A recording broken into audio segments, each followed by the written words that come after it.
I'm vengeance.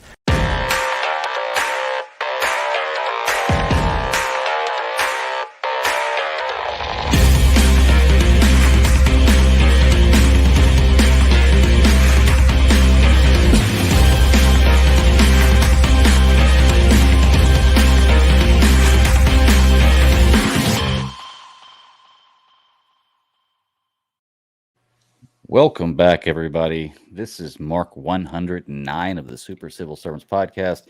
My name is Greg, the Bad Daddy 52, and this is a special Saturday show. First time ever, I think, on Saturday. Very, very possibly. I'm not sure. I had to go back and check, but record settings, what I'm going to call it. Record setting show. A little bit busy on Fridays. Sorry. Had to put the podcast aside and handle real life sometimes. We still want to get it out there. We still want to come out and talk about these shows this week, not get too far behind. My homeboy Ross is with me. How you doing, buddy? I am living it up in the red light district on a Saturday. I'm doing pretty good. How about yourself, my man? I am doing all right, man. This is day 3 of, or actually, this is day 3 of my 5 days off. So I still have Sunday and Monday off. Yeah, it worked out perfect because I had, this is my long weekend. I would normally have Friday, Saturday, Sunday off, but then Monday's Columbus Day. It's a holiday. Let's all celebrate. Whatever. They're going to give me the day off work. So I figured I'd just take Thursday off. So I take 1 day of leave and get 5 days off. Worked out pretty well. It is now known as Indigenous People Day. Is it? Makes sense. Which is not a laughing matter. I just thought it funny. Yeah. Sarah's with us too. What's up, Sarah? Hi. Made it to the party. You did. You were just under the wire with that too, just finishing. I know I was just like you. I just finished Lower Decks a few minutes before we started the show. So once we can get them in, right? You finished Stargirl? I did. I just finished it. That's cool deal. Well, we're going to talk about it. We're going to do our normal shows tonight. Wrapping up, which I guess we're not going to be talking about what if next week, but we can wrap that one up today. And what if we do? That's a good point. Well, Ross, do you want to talk about before you had a little bit of news, a little bit of stuff you want to get out there? You want to get that out of the way, and then we'll do some shows. Totally, man. Let's do it. Well, we now know. Well, I guess we did know Fandom was going to be on the 16th. You got that coming at you? I have one question. Like, I don't follow all of the Henry Cavill news, DC, which characters are coming back, but what's up with Henry Cavill? I mean, is the man going to come back, or is the cape hung up, or what's the deal? I always see arguments going both ways, and clearly I can't take any information from we wish we had this covered, but there are other sources, that always have something out there.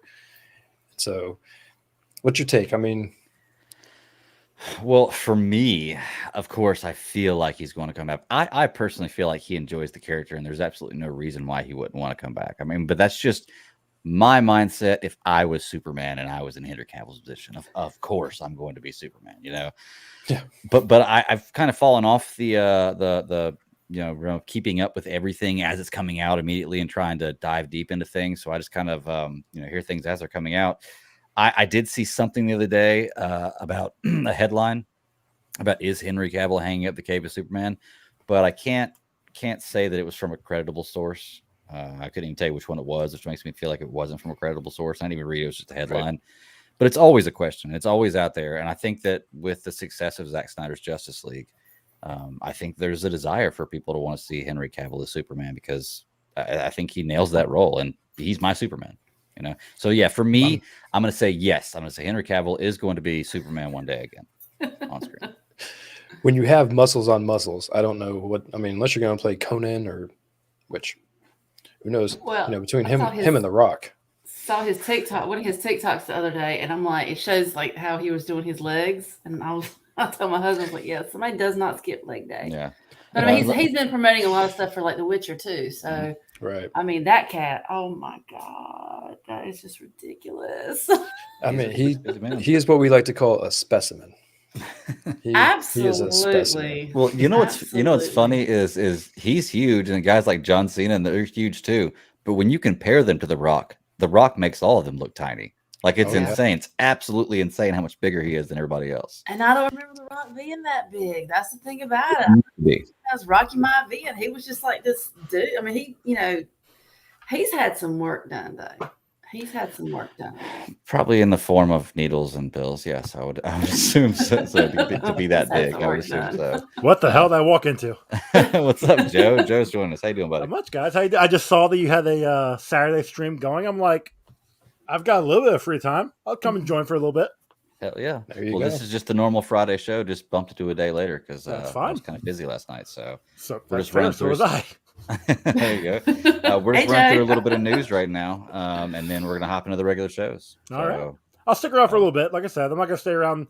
I've got a bunch of reading I gotta finish for recording for tomorrow, so I'm not going to stick around too long. Okay, that's cool. As long as you like, sir. Just make sure you punch the time clock whenever you leave. So Yeah. There you go. All right. Yeah. All right. So actually, that's a good question to ask Joe. Ross, do you want to ask him that same question? Or What Sarah, up? I didn't know if you got Sarah's answer either.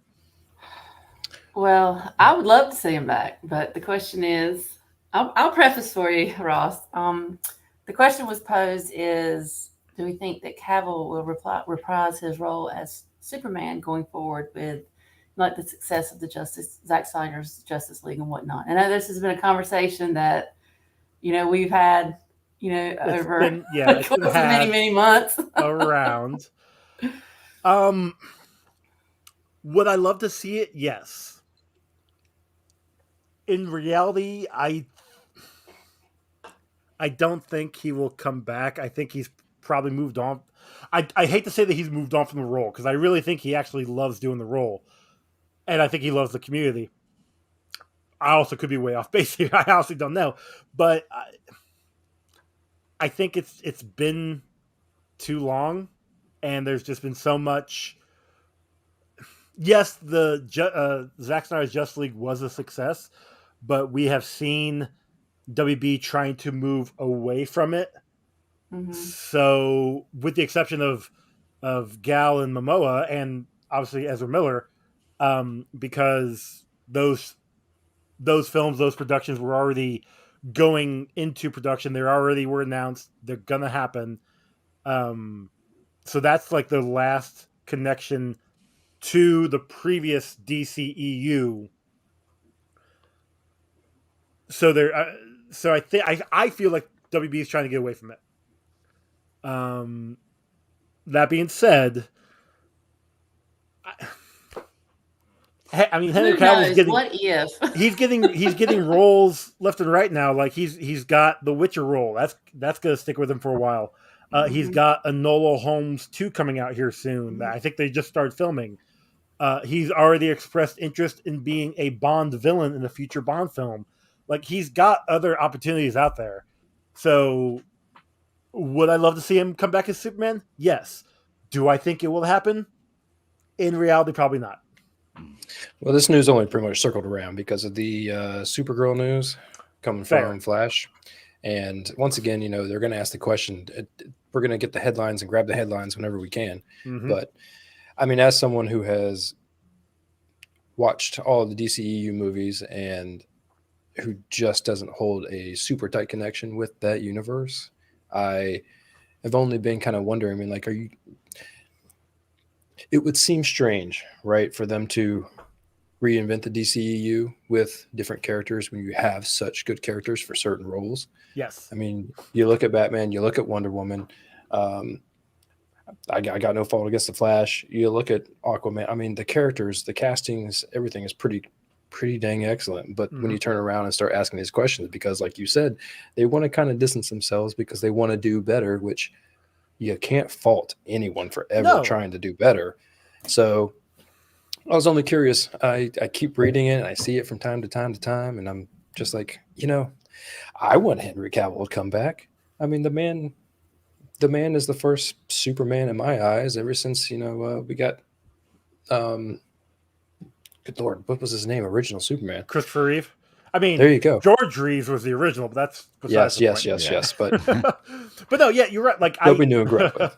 So, funny enough, I just did a recording today covering Superman 3 for Rundown Reviews. That movie was a thing.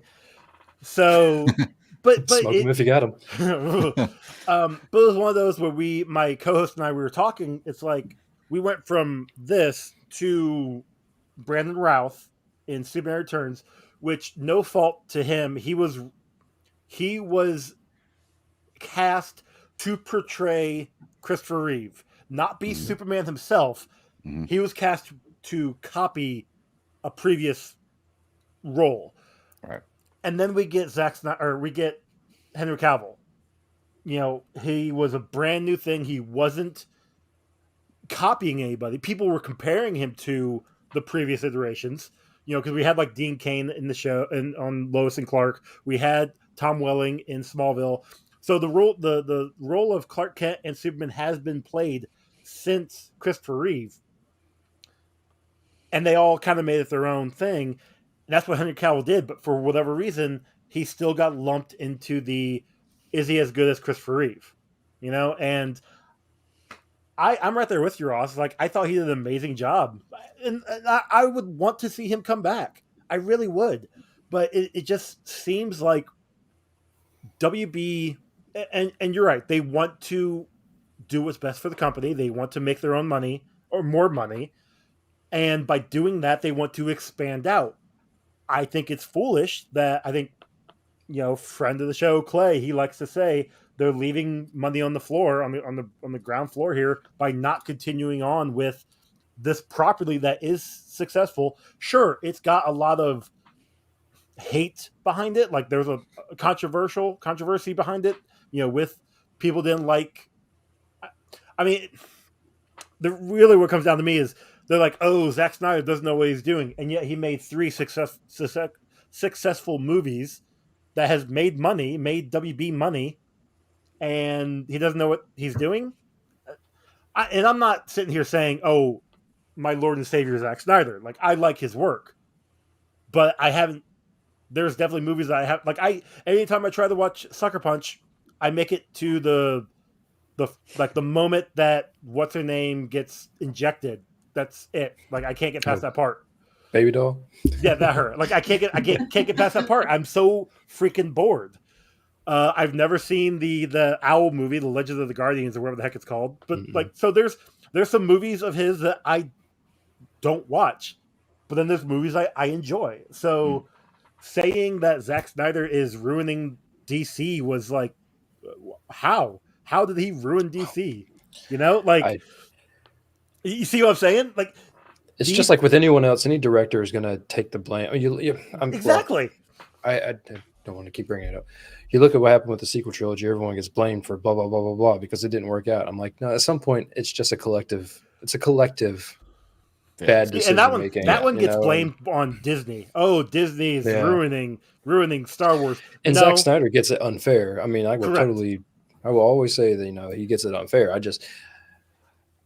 This question was only to me because as much as I do want to see it, and that's probably where I just wanted to ask, we don't know what's going on. Correct. We don't know what's going on over there. And, as much as we're going to see The and Flash and everyone's talking about, how the Batman is going to be the next best thing, which it looks good. It looks amazing. Don't like the Bruce Wayne portrayal personally, but I haven't seen enough to really make me want to love it just yet. But beyond that, I like the rest of it. I like everything else that I've seen. But when the question gets posed and it's out there, I'm like, I'm curious. I just want to check the temperature real fast and see what's going on. Well, the DC universe especially is one of those where anything can happen type deal. Remember, there was a point in time where the Snyder Cut never existed. Oh, true. So it never existed. That. But yeah, definitely good question. I'll move on, man. Yeah. Ironically, when I was searching for DC, it was the same day that Woody Harrelson punched a dude. And that guy got charged. And I don't know if that headline right there doesn't scream enough to you right there about Woody Harrelson. Well, I mean, the guy was harassing He was completely in a right. Yeah, right, exactly. It was, yeah. But the headline itself was just read perfect. And so I definitely had to bring that up. Someone was taking pictures of him. Did he say it's going to be carnage after he hit him? No. Before he hit him. Like, I'm going to show you some carnage. Pow. Yeah. Eat that booty like groceries. Love it. Let's see the next thing. Oh, well, want to move on a little bit of Star Wars news. We got the Galactic Star Cruiser Hotel, which is finally opening up in, was it May or March? One of the months, March of next year. And they're already selling tickets for those of us who are extremely fortunate in life and have more than enough money to throw away or burn. So if you want to go to that hotel, you better start cashing in some of that money there, Greg. Oh man, some of what? But yeah, I hear you. It ain't taken off yet. So as soon as it hits a penny, buddy, I'm telling you. Bro, I think Chris Balga, he just went to one of the Star Wars resorts and showed us some pictures of the lightsaber he built. Yeah, he just Looks got back pretty from awesome. Disney. Jelly, very jelly. Yeah, it looked Always. fun. Looked very, very fun. Although I'm going look- next year. I'm going next June to Disney, so I'll be able to build the lightsaber then. I'm looking forward to that. Dude, my parents went and then sent me pictures, like, because they didn't tell me they were going or anything, and they just happened to be in LA and then went, and I'm like, Thanks. oh man. But let's see, they got a book coming out that's gonna retcon Luke and Rey's, the whole parents meeting Luke before Rey, blah blah blah, which I don't know if I want, but it's coming out. It's a canon Well, if novel. I'll you're read it gonna eventually. get it. Yeah, I Like haven't- canon. I probably haven't read.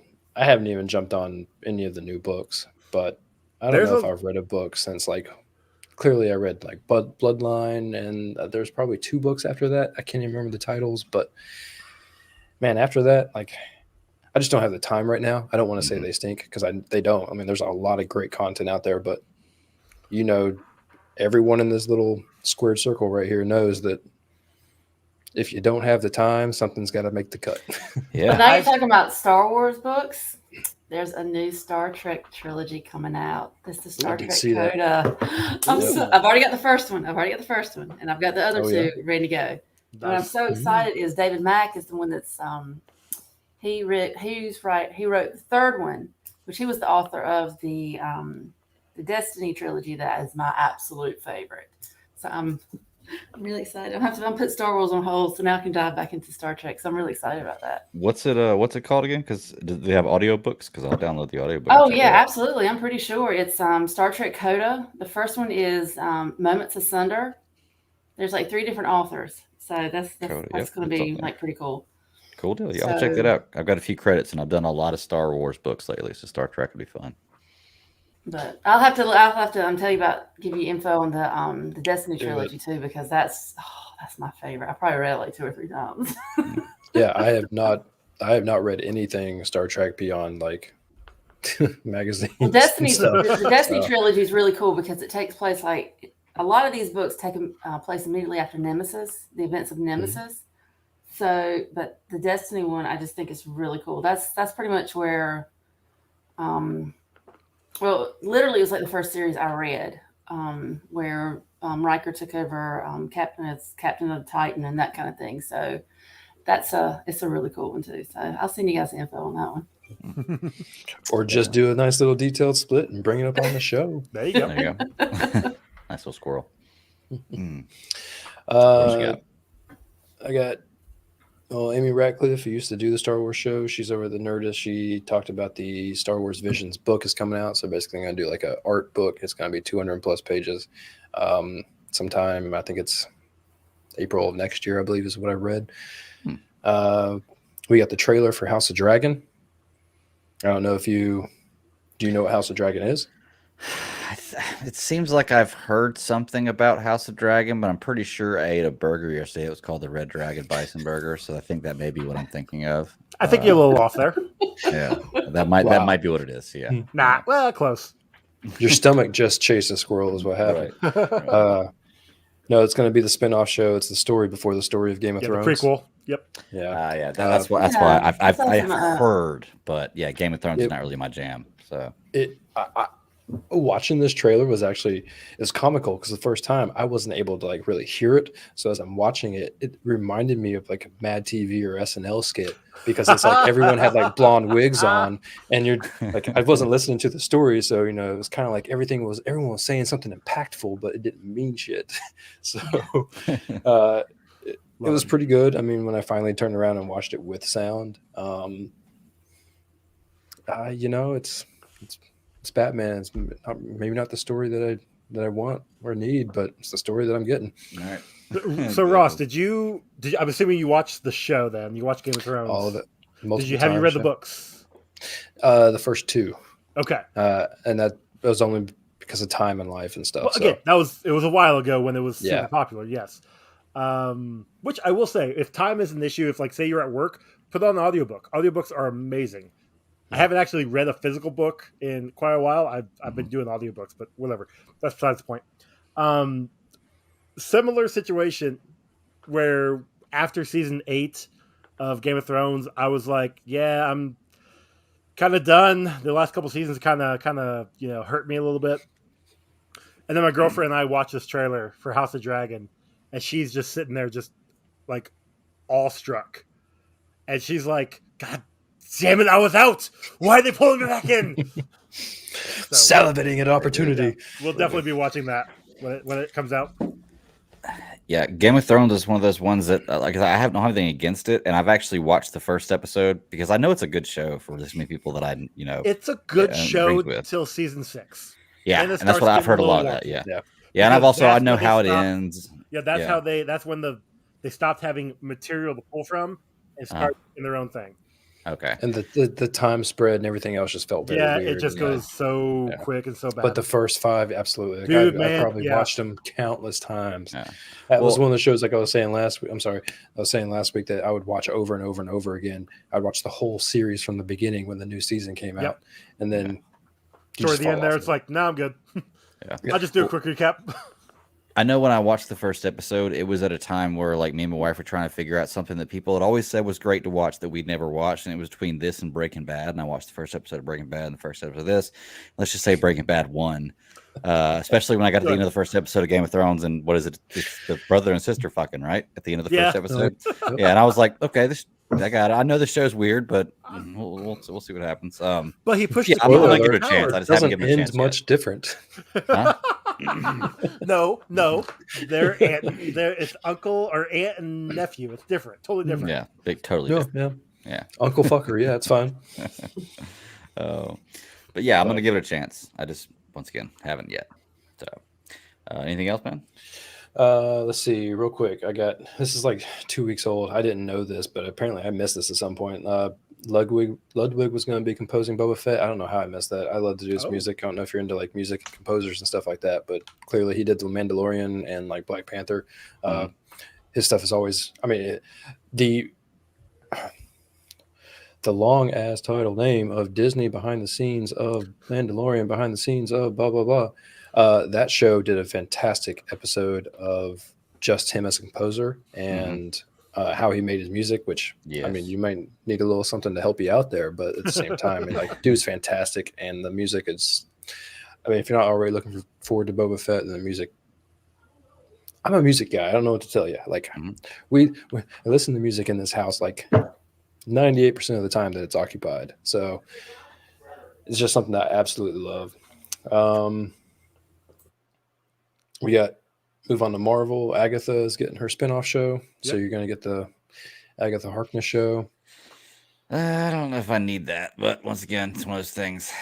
You don't need it, Greg. Yeah, Marvel's going to spoon feed it to you. That's right. We're going to get it. Hey, here's the thing. How far do we go with Disney and how many spinoffs they're going to create out of the content they have and are creating? Because they are just, I mean, they are spinning everything off. And that's what I'm asking. It can only last for so long. Right. You think that, and yet people I'm like are almost happy like with oversaturated with it. I'm like, just let me have something to just kind of let me absorb it. And then next thing you know, it's like bam, bam, bam. This year definitely felt like oversaturated because we were getting so much Marvel content in like a 6-month period. Because all of this should have came out within the last 2 years. Just think about this. It all would have been stretched out. Everything from this year would have been stretched out in 2020 and 2021. So we're getting everything jam-packed because they have their schedule already set and they want to keep that schedule as much as possible. Next year, we're only getting, like 3 movies in all of 2022 and maybe like 2 or 3 shows in all of 2022 versus 3 to 4 shows and 4 movies in 6 months. That's my only, like, that's how I'm putting it in retrospect of, yes, it feels like we're getting a lot, but it's only because it's all within 6 months. But I still feel like it's a lot. I just still feel like Well, it's a lot. it's No matter gonna how be a you. lot. It is going to be a lot, but like the Agatha show, yes, they announced that it's coming out. We won't see the beginning of that until 2023 at the earliest. Yeah, I mean, their shooting slate is full. I mean, Exactly. you So know, four seasons of a show or of shows this year, like you said. I mean, the movies have been here and there, but mhm. like, And we're like again next year it's going to be spread out a little bit more because we're right, getting them about 2 months apart right now. They'll be about 4 months apart next year. 4 to which 5. is typically what they do. I mean, Correct. normally that's about their running model, but I mean, I also think that you got to tap that vein while it's still given. Yes. And how long are they going to go? Which we'll move on. We'll talk about it later on. I'll bring it up. But I mean, like with What If, they bring up possibilities of, with that being canon, they just opened up a whole new They did. wormhole. Oh yeah, And we gotta talk about but I mean, Marvel's always done. They've stepped it up to 3 to 4 movies a year, and now that they're doing TV shows because they can run them simultaneously. Mhm. I mean, it's getting them more. Yeah. Yeah, and look, I know no one on here probably wants to watch Hawkeye. I want to watch Hawkeye, but that's do. me. Like I want to sit down and Yeah. I'm ready for it. I actually just watched Black Widow. I'm Nice. gonna tell you right here, right now, I liked that movie a whole lot more than I ever thought that I would have. The beginning with the Nirvana cover and like the way they did everything. I mean, I was sitting there the whole time, just watch. I was glued to it. Someone would talk about, shh, I'm watching this movie. I've not seen it before. You shut your mouth. And it was a thing.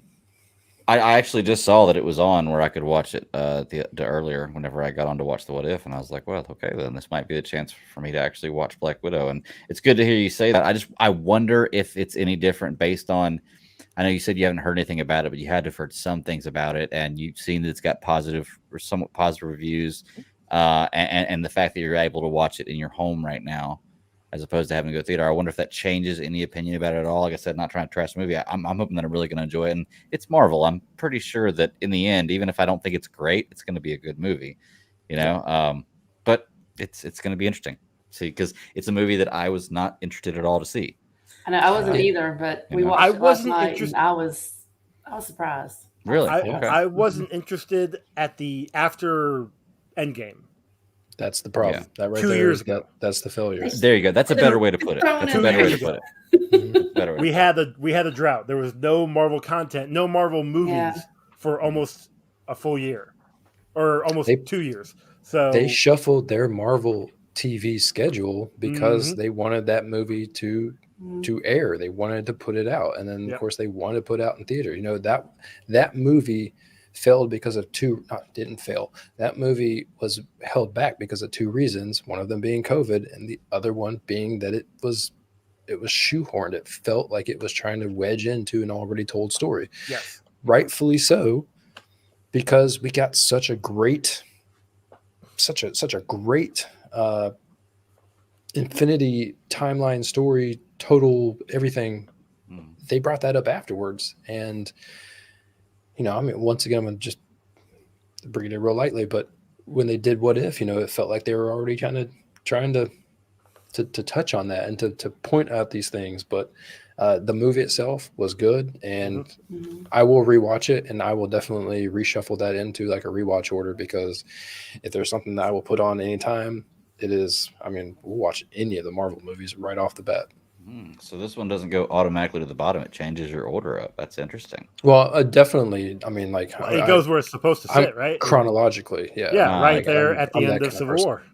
Yeah. Although I am the crazy bastard that I will watch Civil War, stop it right when they split, machete it. Yep, exactly. Watch Black Widow and then come back and finish up, because I'm a crazy bastard. Yes, Greg, it's worth watching. It's worth watching. Yeah, I'm definitely gonna check it out. It's worth watching. Might watch it with my daughters. They like so. Actually, no. I mean, it's a really good. it's a really good family story. Even I mean, some of the stuff they really Family. try to beat you over the head with, but I mean, like it's a weird, twisted like we can be family. You know, we Mhm. are Groot, like whatever. But I mean, it's a great watch. I will check it out. All right, I am going to take off. Like I said, I just wanted to come in, say hi, talk for a little bit. Yeah, man. I appreciate you hopping on. It was good seeing y'all. Ross, good Yeah, seeing man. you again. Good talking to you. You too. Obviously, Greg, Sarah, of course. Yes. So, I will see you guys next time. Hopefully, well, I probably won't be on next Friday Okay. because the girlfriend and I are going to be going ghost hunting. So that's a thing. Is that a euphemism? No, we're actually going to they're apparently DeadCon, which is this convention for horror stuff, is here in Fort Wayne, Indiana, and we're doing the celebrity ghost hunt at some ghost haunted house here in town. Starts at 11, so I'm gonna be ghost hunting next Friday. Sounds fun. I don't Nice. know. It's gonna be You interesting. need to come back and tell us about Well, that. I'll Yeah. come back and Yes. report Fun. on it. Just I won't be here next week, so We'll do a Hey. Halloween episode. You just shoehorn that in. There you go. Yeah, exactly. I'm Yeah. down. All right, you guys have a good night. All right, well, you You too, too. man. Bye, Joe. Bye. All right.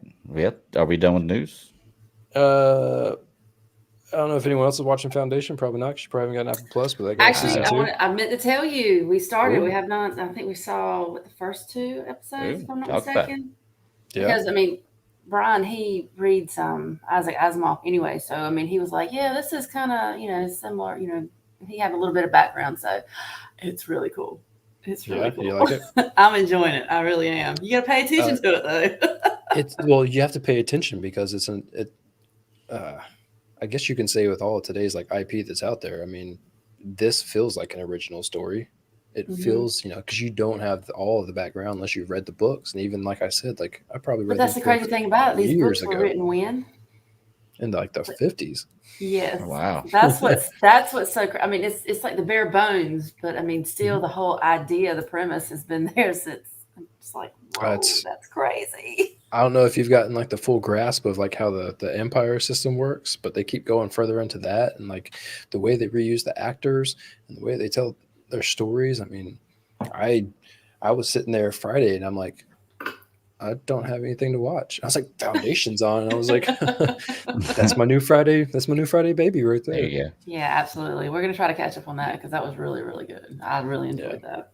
It feels real, and I love that. It feels like a very lived in universe, even though like it's still trying to find its footing with trying to create the scene or the setting for you, I guess. So I thought that was really cool. Mhm. Go ahead. I know before long I'll have Apple TV and I'll end up watching it. I end up paying for all the services for long. So The last thing is that New York Comic Con's this weekend, and that's pretty much all I got. I don't know what we're gonna get out of it, trailer wise or news or anything else, but we were originally talking about trying to do Thursday, and so I know Thursday was starting, and I really haven't paid attention to it. I don't know if anything's come out yet, or Right. we probably won't get anything. It's kind of like the tertiary news outlet back when all we had was Comic Cons and not D23s and fandoms. right. Those seem to give a little more information, or seem to be more about just giving information than presenting fan stuff. So yeah, That's cool. it.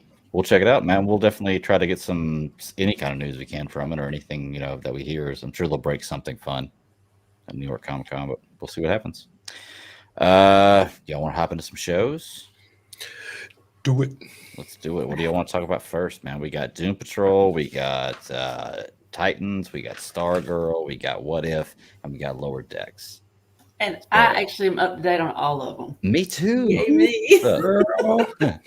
We'll pick one, Sarah. What do you want to start with?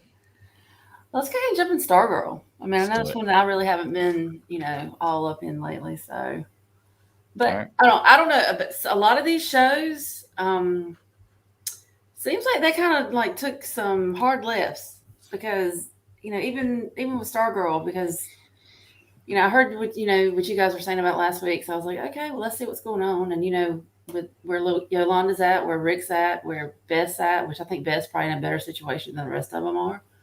But and then what's it? Not to whatever, but the last scene, it's like everybody's fighting.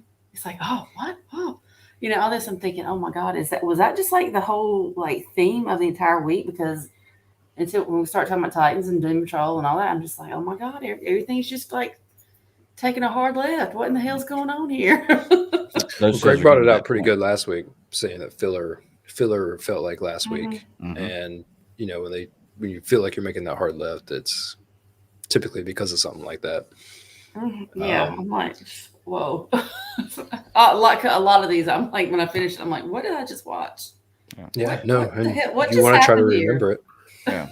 Well, I think with Stargirl, especially this week, and more to the point of what you're saying here, Sarah, is that it seemed like last week the only thing it was about, I guess, Rick and Beth, I guess, Rick and Beth, and what Eclipso was doing to them. And then this week it was about everybody else and what Eclipso was doing to them. And like now they've all been defeated or had kicked in the nuts by Eclipso. So now what are they going to do? It leaves you in turmoil. It's that next is going to be the turning point in the season where they all come together. And then they're going to face the villain, and they're almost going to get defeated by the villain, and something miraculous is going to happen. And they're going to win. Watch. It's funny that you say it like that. I promise you, it's what's going to happen. I felt like I was having I felt like I was having a real big problem with how they were. When you hit like the third episode of this, I felt like I was just being hit over the head with it. I'm like, this could have been put into 2 episodes, these last 3, and they could have told a story that was the crumbling of how Eclipso was coming in, and he was just going to start, slowly picking bits and pieces out of all of these people, and he was doing it all at the same time, pulling strings. But the second episode would have been the turnaround, all of them, those who succeeded and those who failed, the Eclipso tests. And I felt like you could have done that in a much better method. I don't know why. When I was watching this, Ghostbusters 2 stuck out in my head. I think it was the very end when like they beat Vigo and everyone's like coming off of a spell or something like that. I was like, that's what this could have been. They could have been under a spell, and then like out of nowhere, they could have all just we're all over it. Either some people will be on the ground or some people will be up, ready to sock them in the face. But I felt like it could have been done in a better way, and I couldn't get past that fact after I was holding on to it. Right. Well, Sarah, you'd mentioned, we're just jumping around here to parts about what we liked. You mentioned the end, how they're all fighting at the end. And, it really, really bothers me that they're bringing this up like this because, they did this in maybe the last episode, the episode before that with the Yolanda secret that they let go. And then they did it now where apparently Courtney is mad because Pat didn't tell her that they had killed the guy Bruce to defeat Eclipso last time. And it's one of these things that's like, okay, I get you're mad that I didn't tell you that. But had I told you that, nothing would be different. Absolutely nothing would be different. It doesn't affect anything about what's going on right now. So right now, let's focus on where we're at and finish that. Then if we survive this, then we can discuss why I didn't tell you this. And it's so irritating that they're focusing on this, I can't believe you lied to me type thing. It's like, oh, come on. We are dealing with such bigger problems. Are you mad because you didn't get all the truth? You still have teenagers trying to do adult things. Right. That's, you had the JSA, they were like adults. So when you finally, see them together and it's like a problem or, a conflict within them about how they need to handle it. When the hell you think how teenagers are going to handle it? I mean, granted, they are young adults, but come on, let's be real. They don't really have the full experiences that you've come, because I remember hearing what did Sylvester say to Pat about, this is not human we're dealing with here. This is, I think, the first time they had dealt with something that was like a supernatural type thing. And he was saying, well, if you've got the shade, which, I mean, is the shade really human? I mean, what the hell's going on with that? But still, he was saying, well, the shade actually saw fear in his eyes, So they were coming up against something that they hadn't dealt with before. So, I mean, and these were, adults that had all these other experiences. So, I mean, how in the hell do you think these teenagers are going to handle it? I mean, that's just, I mean, they're still not like true adults. I mean, they still have a lot a lot to learn in life. But I mean, that's what's so funny to me, because especially like throughout, like the very beginning, the first couple episodes, Courtney was hitting them over the head like, we've got to do this, we've got to. I'm like, little girl, I know you have the best intentions, but you need to calm down just a minute. You just need to calm down. Oh yeah. Well, the point we're getting to in this episode with about that is Bruce Gordon is the explorer who's found Calypso before. He's the guy who released him the first time, and the way the JSA defeated him was they had to kill the host, and they had to kill this guy, and they did. And they almost wrote themselves into a hole, and I wrote it down, and I was like, oh, there we go. There's a retcon right there. And as I was writing it, they fixed it. Like, so I was like, okay, they fixed it, and we'll talk about that in a minute. But I wanted to ask the question to you guys. You're in that position. Do you kill the host? Like, are you Punisher or are you Captain America? Even though Captain America does kill, he does it done in the MCU. I can point out times he's done it in the MCU. Bro, needs of the many, man. Yeah, I say it to this day. Okay. And I mean, I don't hold it to any one property or any one genre. I mean, we live in a society to where we are having that argument right now. The needs of the many versus the needs of the few. Blah Very blah true. blah. Very true. So it's a very interesting question, but I mean, that's what the JSA did, and the hole they almost wrote themselves into. Oh, I'm sorry, Sarah. Do you know, or would you not want to make that decision? I probably would be, as much as I would be against it, but I probably would be for, because like I said, I'd probably be more like, that's something you have to understand. It has a broader scope than just the one, So I'm totally with the, needs of the many versus the few. Good. Y'all make me not feel crazy then. That's awesome. But no, the hole they almost wrote themselves into. Utilitarianism 101, baby. When he was talking about it, because Pat kind of narrates it, what happened. You see flashbacks and you see what happened, then Pat kind of narrates it as he's talking to Courtney and telling Courtney about it. And as he's talking about it, he's like, yeah, that was what killed the JSA. Then they broke up. And I was like, the very beginning of the show, they were together and they got broken up. He was like, but then a few years later, they got back together. Came back together for the ISA. I had to scratch that off my note. I was like, okay, well, they fixed it. So, that's right. So, no, I think that you had, with the show starting and telling the story of Bruce Gordon, I think his name was. Yeah. Mm-hmm. Well, I knew you were going to like it, Greg. I mean, and right off the bat, the picture had your man in it, and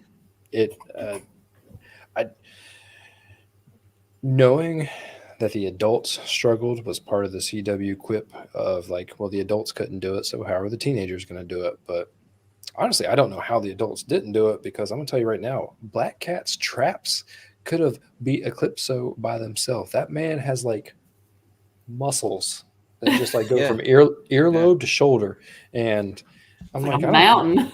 Yeah, but it was. Sorry. Go ahead before I'm gonna move on. Well, I was just gonna ask you. You're just talking about that in the title, or like the introduction, and it has all the characters and actors in it. It did say it had John Wesley Shipp and Lou Ferrigno. I saw John Wesley Shipp. Ooh. Did y'all see Lou Ferrigno Jr.? Lou Ferrigno Jr. Is that it? Mm-hmm. Oh, okay. I didn't know that. Who does he play? I don't know. Maybe he's Does he play the adult Wildcat? Yo, mama. I'm not sure. I'm not sure either. No, I don't think it's. I saw that name, and I was like, I don't know. I didn't see him in this episode. But sorry, go ahead, Russ. No. I was gonna move on to like the Flash, but like when the Flash showed He's up, our man. Sorry, he was our man. Okay. You had everyone just beating down Stripesy, and I was confused by Stripesy in this episode, because actually I need clarification on this. When Sylvester had the staff, did the man never fly on it? Did Sylvester never fly on it, or Stripesy? Yeah. Did Sylvester never fly on it? Not sure. Not that I've. Because I'm not that I've seen. Trying to figure out why you need a wheel man, and it never felt unnatural until I saw Sylvester crawl in to the Buick with the staff, and I was like, oh, there's nothing natural about that at all. Like, how do you get a staff in? Like when he comes back after Bruce, and the whole entire time I'm just like, I'm really trying to understand the dynamic. They do a really good job telling the story, but they've also, like you said, you were almost to a point where like they're going to write themselves into a corner. There's a bunch of stuff to where I'm just trying to like piece together this whole thing, because as much as I know about the JSA, it's probably this much compared to the rest of it. Right. So, right, and I'm right there trying with to you. really understand all of it is, I'm looking for more from the Stargirl story, because maybe these 3 episodes just aren't giving me what I want right now. But I'm really trying to dig in deep and to get more of the lore information. So, but beyond that, after we saw Flash, we finally saw Pat getting a little bit of Eclipso mind play going on. Mm-hmm. We got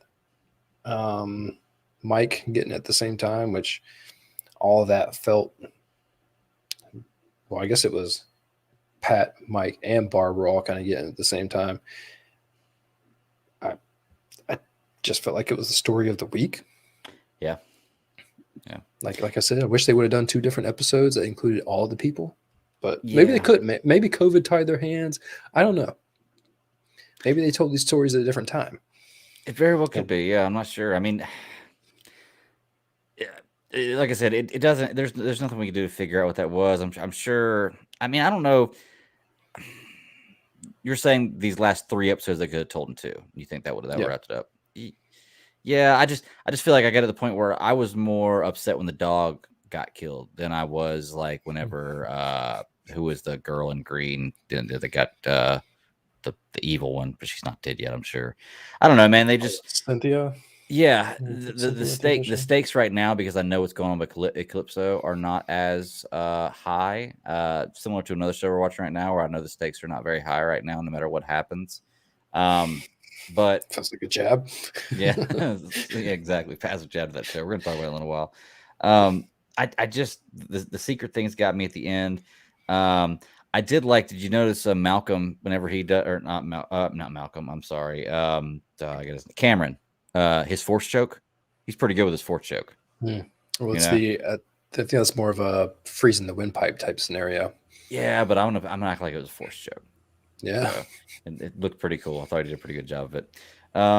There's a lot of the things that hit on the head here. I mean, there was one scene where our man said, "We're out of time," and I'm like, "You would know." Checks his watch.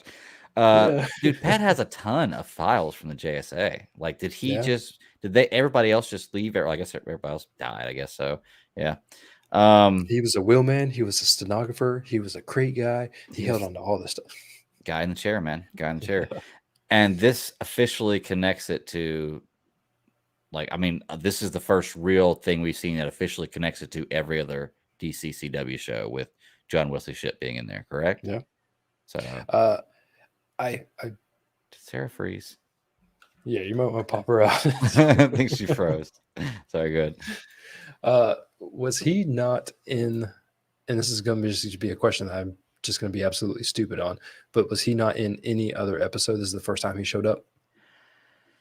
I don't recall him being in anything else for Stargirl. I don't recall anything else from Stargirl being referenced anywhere else in the DC, in like any of the other CW shows, or vice versa. But I very well could have missed something. Yeah. I think of all the characters, he's probably been on the most shows of just about anybody, man. He connects everything. But John Wesley Shipp in there, and it's connected. I've had some real deja vu this week, like with watching some of these shows. And I felt like with this one, clearly Shipp was it. I didn't know if he was. I know that they clearly referenced the Flash, but I didn't know if they did anything with showing his face or even hinting at which version of Flash that we were going to get. Right. I believe they showed the hat. Yeah, you knew it was going to be Jay Garrick. You just didn't know, like I didn't realize that they were going to get John Wesley Shipp to play it, which is great because this is connected. So it'll be interesting to see when they do their yearly crossover, if they include Stargirl, which is coming. Actually, it is coming. I don't keep up with a lot of CW shows, but I wonder if it is coming. So it comes with the first episode of Flash, I believe, is what I read, is when the crossover is going to start, and we have. Hold on, what's it called? We got Legends of Tomorrow and Batwoman coming back on the 13th. So Batwoman, man. I liked the first few episodes of that show that I watched when it came out last season, and then I just kind of fell off it, man. All kinds of stuff with time. Just nothing could pull me back into the DCCW. Even the Superman and Lois, that didn't really pull me back in. I guess Stargirl's the only thing that's really caught my attention with it. So Yeah, I they don't know. need to tell their story because I'm waiting for it. I actually have well, Sarah's not on, but I actually have a correction to make. I said that Pat fixed the kitchen. Pat did not fix that kitchen. That kitchen was still messed up. So, There you go. Sarah, you back? Who knows? I can hear you. Oh my Damn God. internet, right? Well, it's been doing that lately. It just like pops on and off, and I'm like, okay, I don't know. Maybe because That we is got like weird. 15 things trying to pull off of it. I don't know. AT&T fiber sucks. I got no problem with fiber. My stuff's been flawless since then. Well, it's been shit, but anyway. Well, do you have anything else you want to say about Stargirl? I think we kind of concluded this as somewhat of a filler episode this week, but anything you wanted to point out about it? Poor thing. I mean, this season's been is cool. I don't think it's feel as strong as like the last one, because the first one's like the best.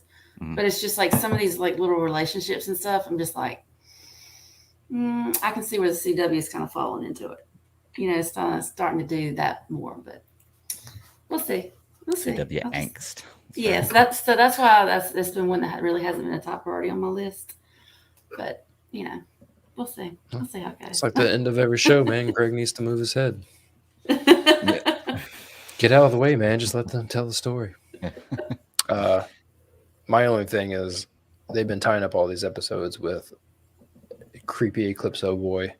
Yeah. And Halloween's coming up, and if you're not pulling that off as a costume, I don't know what you're doing with your life. I think people would get mad if I dressed up like a little boy. I don't know though. Of course, then again, only unless someone else is playing a ventriloquist for you. That's true. I guess when I think about it, you're always dressing up like a little boy in a different costume anytime you dress up. So, yeah. I wrote "little fucking kid" at the end because I forgot at the end of last episode too. Oh yeah, and the argument thing at the end too. Just tapping back on that real quick. I love how Courtney's reaction to it is like, "What's my mom going to say?" And Pat's like, "Well, I've already told her." Like, what do you expect your mom to say? Hey, mom, like 20 years ago, this guy drove a group of superheroes to go kill this evil person who's been trying to kill us right now. Like, what? Oh my gosh. No. Like, what do you expect your mom to say? He didn't even do anything. He drove him there. I guess that's an accomplice, you could say, but I don't know. That when you pay the bills and provide the food, you get to keep a level of secrecy. All I'm saying is that exists. Well, I mean, that was the whole deal too with having between Courtney and Pat were the only ones that knew what was going on, and then by the time Barbara found out, she was just like, "What the." So, I mean, you kept that from her for so long, and if Pat actually tells her something else and didn't tell you, sorry, get in line. I mean, it's fine. Yeah. It's fine. But it's just that level of, oh, I can't believe you did that. Oh my God, I can't believe you lied to me. Oh, you scarred my life. Just wait. And you're only like, what, 15, 16? Oh, just wait. Oh. Yeah. Oh, yeah, it's going to get worse, I'm sure. All right. Well, is there anything else you want to talk about Stargirl? Want to move on? Let's get out of DC. We'll hop back into DC. Let's talk about some what if, because everything else is DC. Actually, yeah, let's talk about some DC. Or talk about what if, not DC. Sorry. Okay, so what if season 1 finale? Dun, dun, dun. Look, man, this is a good show. I enjoyed it. I like how the whole season they've been saying, "Oh, it's all connected," and like nothing about it is connected until like the very end of the episode. They're like, "Oh, we're gonna connect it because we're gonna do this and this and this and this." Okay, cool. You didn't break the rules. Yes, it's all connected. Cool. You put a nice little team together at the end. I get that. The Guardians of the Multiverse. You still are messing with your Infinity Stone rules that you've established with other. But it depends on which universe. No, there's a couple things this one that they talked about that are, and I'm gonna bring it up. And I'm maybe you guys can clarify it for me. I very well could be wrong. It happens all the time. Trust me. But Ross, you're the MCU guy, man. I'll start you off with this one. What's your thoughts on the finale of What If, and how do you like the series overall? Do you have any questions? For what I was expecting out of the series, I think I got more than I what I was expecting. I guess what I wanted. I mean, I got a good story. Was it off the wall completely? Was that on par and on brand with What If? Absolutely. Uh, I don't know how you better describe it. If anyone is out there looking for their own version of a show or something that they didn't get, well, go into the field and write your own story. I don't know a better way to say it. It's a cutthroat business even to write these things, much less write anything in Hollywood. And being animated, they got over half of the characters back, and to tell a story that's so off the wall and weird. Look, they started this thing off with, which, the title was What If the Watcher Broke His Oath? Mm-hmm. And shoot, I had to go back and show people that the Watchers existed in the MCU already. And, they were in a movie that you didn't like, one of your least favorite Marvel movies, Guardians 2. And it was a quip. It was something they threw in there for Marvel enthusiasts, I mean, same thing like you can say that some of these shows are for, because not everyone's going to watch all this stuff. But I haven't heard any complaints from anyone that I've asked that has watched this show, and they're like, yeah, it's weird, but if you follow the Marvel Cinematic Universe, I mean, it's right up there. This episode started off with the Winter Soldier. They laid their MCU schlong right down on the table and was like, you know what we're going to do? We're going to take one of your favorite movies and we're going to put Captain Carter in the role. And they did that. And it was flawless. I mean, like, beyond being like live actors, I mean, it was a story that completely played off of that, and it showed the similarities versus the differences. It plays that parallel game of, we want to tell weird and off the wall stories, but we want to keep it with what too. And we're going to just, right down the middle. We're just going to play with it. I mean, yeah, they went weird.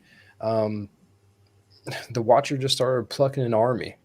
I mean, it wouldn't have been my choice if I knew the whole entire thing that went on in every single universe at any point in given time. I would have, probably picked a better army, but that's just me. But we got all sorts of stuff. You got the Ravagers come down on Earth, right there in Dairy Queen. You got Ego, which had Kurt Russell redo his voice, sitting there beating the crap out of Peter. I mean, like they pulled that from a whole nother story. And I thought that the whole Gamora and the different play on Iron Man, whenever they had what they called Gamora, she was the something of Sakaar. Survivor Sakaar. Yeah, I know. I can't remember what it is exactly. Yeah, they just kept on pulling on all these little MCU heartstrings if you really hold on to like the details of all of these movies and stories. And so, like I said, I mean, right off the bat, like the first couple minutes, I mean, they said that these 2 episodes could be their own separate episodes, but together they tell a much better story, which clearly they do. Right. But the whole first season was a loosely knitted anthology story. It told its own little thing, even though it did it in its own weird way. I wasn't expecting anything out of this. Yeah. And I got something really cool. I hear. What did you think, Sarah? Oh, I mean, Ross, I completely agree with you, because I mean, I had no expectations. I didn't know what to expect. I was just like, okay, well, this is kind of a cool concept. Starting with Captain Carter. I mean, that one was kind of chill. It was more along the lines of, the MCU films that we have, we're used to. But then once it got a little bit further on, it got a little crazy. Seems like I got a little more creative. But the last couple of ones, the way it tied everything back together, I mean, I thought that was really cool. Especially with Black Widow, especially after seeing Black Widow, or, and then after, the Infinity War and Endgame and all that. It's just some of the comments that she made, I thought that was pretty funny. I loved how they had kind of treated, her in that one, especially putting her back in this other universe where she's like, I can't go back to this one because, nothing but zombies. So, I mean, there's nothing there for me. But then you take her and put her into another universe where they didn't have a Black Widow, which technically our universe doesn't have a Black Widow. So I just thought that was really cool because, for me, I was just like, I need Black Widow, even though, she wasn't like the super power, but she was a straight up badass throughout all her episodes, though. I'm thinking, shit, man, she's like all over the place. This is craziness. But yeah, I mean, after seeing everything, I felt like it was a lot more cohesive, even though, with something, especially the zombie episode. I mean, obviously I made no qualms. That was not my favorite, but it makes a little bit more sense now, especially when you brought Wanda back into it. That was kind of crazy. Right. But the whole idea, I just like the whole what if idea, period. Because, you've seen one side, okay, this is the other side of the coin. In essence, like another universe whatsoever. So, I mean, some of these I would love to see, offshoots, like further the story on that, stay in that universe and kind of go that way, which I'm sure probably with, the Doctor Strange film, I'm sure that's probably going to be probably about the same difference because I'm sure there's going to be a lot of that in there. So I don't know. I was pleasantly surprised. I mean, it just leaves, it's like anything else. If you start introducing, when you're introducing a multiverse, you're introducing more stories. It doesn't necessarily have to go down this thread. You can start this way and then, make a left or a right. So, I mean, I thoroughly enjoyed it. I mean, it was something to look forward to every week, put it that way. Yeah, I'm the same way. I don't want me, pointing out some things that I had a problem with to kind of make it sound like I'm hating on this show. I really, really did enjoy it. The animation was fantastic for the majority of it. The storyline was absolutely amazing. Actually, the storyline wasn't great. I just have questions I need answered about the ending, which I may never get answered, but I may just have to live with. And they're big enough for me to notice, but not big enough for me to not like what I got. In the end, like, okay, I can live with this. If this is a plot hole or something they couldn't figure out, something they're hoping people just don't notice, okay, or something I just don't understand, okay. The series is still really good. I rated it really high on my list, and I think Ross put it the best. I wasn't expecting anything out of this, and I got something really good that I really enjoy. Tying it all together at the end was a very interesting way of doing it. Like I said, I didn't see that coming because the whole time they're saying this, they're talking about it being connected, but I'm not seeing any kind of connection until the very, very last episode. And okay, I get you. Interesting army to build, interesting choice of characters to put in these positions. And just in the end, man, I could do endless seasons of this. And I guess we're at a point where certain rules don't apply as much. Let's just have some fun, like, and I'll kind of touch on that right now. I guess we can get right into it. Is I have some issues with the Infinity Stone situation with this, because and I could be mistaken. Is it in the Loki series? Is it that Infinity Stones don't work out of their universe, or Infinity Stones don't work in the time place? The TVC. That's been the magic question always floating around. Okay. And once again, as not a pro, because I don't get paid for this stuff, I'm not going to delve super duper far into it beyond my own interest.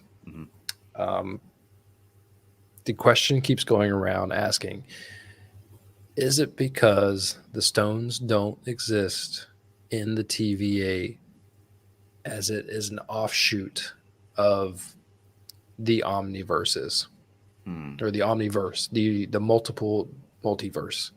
Is it because they don't exist in that one time and space? Well, time is a real lucrative term not to use there. Right. Or is it that they don't exist, or they can't work outside of their own universe? I think what you end up having, because they told the one bit with Gamora where she had the Stone Crusher, which Stone Crusher, yep. Yeah, I mean, like the Infinity Crusher is what they called it. Whichever.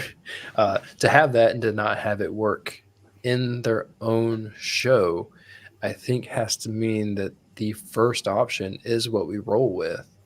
And look, that whole scene, the paperweight scene in Loki, took everyone by storm. Not just Loki in the show; it took everyone. I mean, like, it was the talking point on everything that I could possibly see.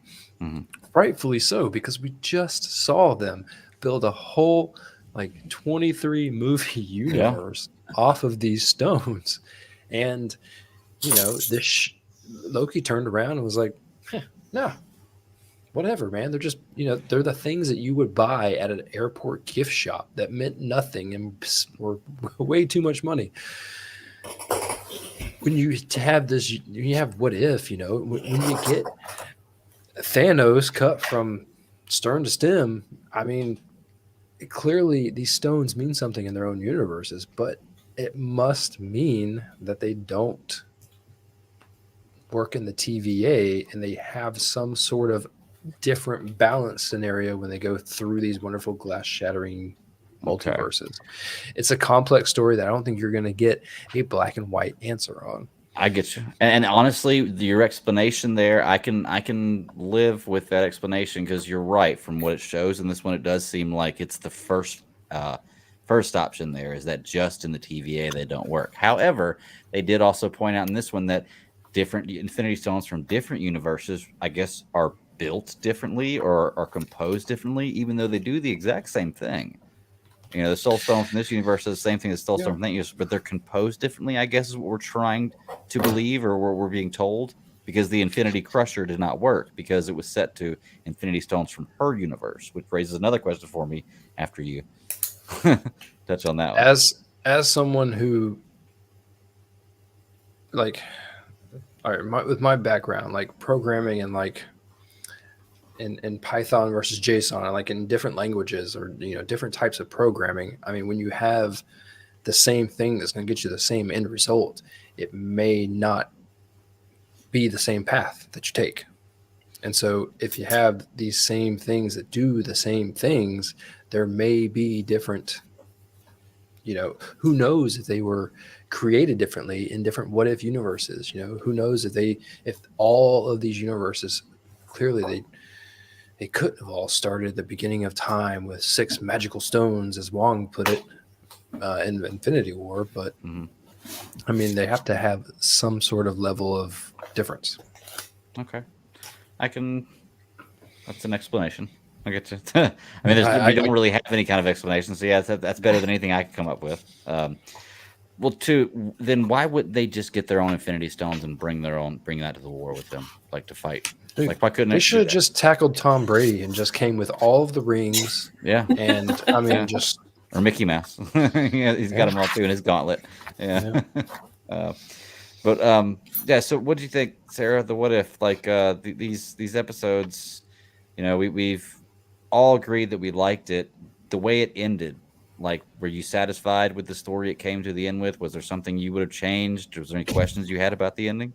Well, I mean, I kind of questioned the whole choosing the team that the watcher chose. I'm thinking, are these really the best ones, or is it just because that's the stories that we have already, seen previously? It's just a way of tying up, those episodes. Because I mean, honestly, if it was, you had this Ultron / Vision type dude coming through all the multiverses.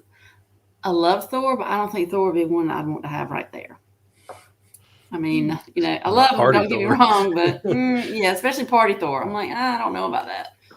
So, I mean, you can dive into it and you can analyze it, this way and others, but then I'm just kind of taking it for what it is. It's a cool story.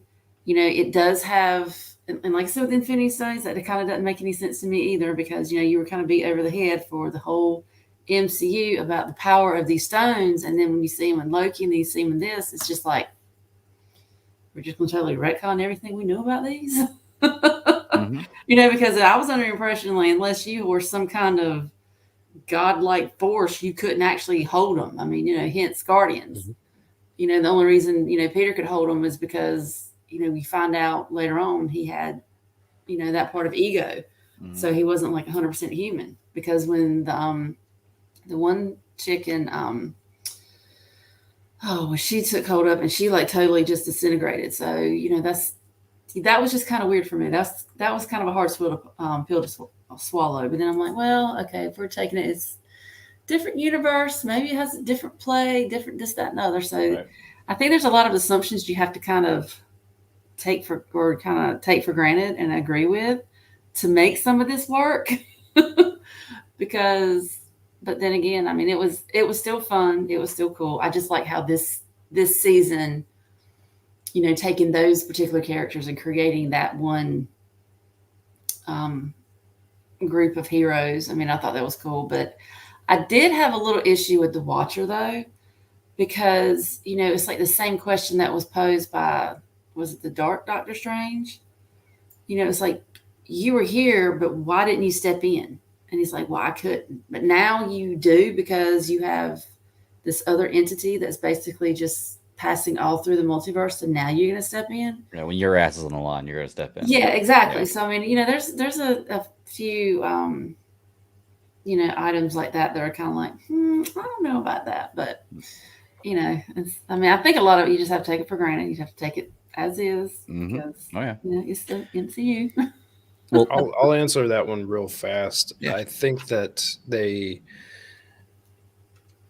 so Doctor Strange Supreme, I believe, is what he's referred to as. And when he asked that question, he basically does play. He kind of pulls the question out of the Watcher, but he also kind of answers it with himself, because Strange seems to be the one who can. I mean, especially that Strange. That man is power level 9,000, and he can already traverse the multiverses. And I think they're giving a taste of that before they give us like something actually real, like with live action. But he takes the will of the Watcher, and since he kind of gives Strange purpose, Strange just works with him, creates the team that he plucks from whoever. So you're really playing that gambling game of like, at what point does it become the Watcher's decision versus, like, what are they showing us? So they're showing us the Watcher taking these people out of their universes. So is that the Watcher's decision, or is that because he's seen them and we've seen them together? We've gone through, I can't call it Saturday morning cartoon, but we've gone through our Wednesday cartoon of seeing him with all these people.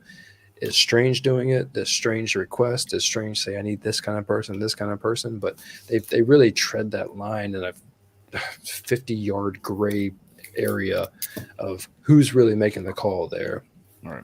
And we are led to believe that the Watcher looks like the one doing it, but I think that it's all a mixture of in the writing. Right. And I put something on today to occupy little minds, and how much do you remember of Street Sharks? Nope. I remember Street Sharks. I don't remember a lot of it, but I remember Street Sharks. The whole entire time I was watching, we watched the first episode, and the whole entire time I couldn't think of, like, this is a multiverse Ninja Turtles. And I watched part of this like as a kid, and I'm like, I don't know. I felt weird the whole entire time, but I felt like, like in like a what if scenario, like in this universe, the Street Sharks exist versus like the Ninja Turtles. Sure. And I think I remember those. it was a horrible show. It was basically Ninja Turtles, but not nearly. I think I might remember hearing like the toys, like the They were all over the place. Oh yeah. Well, I have a few questions about this episode, and we could wrap this one up. One of it was about Thor, and this is always the thing with Thor. It's kind of jokey, is why most of the time in the comics Thor doesn't have a beard. In the movies, he always has a beard, and in this animated series, he doesn't have a beard. It's just, I don't know. It's weird. I don't know what their choice is. I think it's an age thing. Maybe. I don't know. Trying to project. I mean, I think it's just like, why do you have a beard, Greg? Because I look good in it, man. Did you grow one? Well, I mean, you probably did grow one at like 19. Yeah. Oh yeah. But I mean, shit, I couldn't grow one for the longest time. No. Okay, so that's a funny question. Soul Stone. Why the Soul Stone? If you're going to go for a stone, first of all, it seemed really, really simple to be able to steal the stone from his gauntlet and him not know. But why the Soul Stone of all of them? Seems like the Power Stone, maybe the Time Stone, like one of those would have been more useful. in a battle. Dude, years if this ago. was Captain Planet, they would have gone for Heart. I think True. that's the closest scenario you can get to. I don't know. Yeah. Why did they do it? They just did. Okay. Two, there happened to be an arrow with a virus that would kill Ultron, just happened to be laying there whenever Natasha fell right in front of her. And a virus? It was her a virus? universe. Nobody It ever was her thought of a universe. virus to kill the computer? Really? What they did. That's what Never they were thought of it. going for.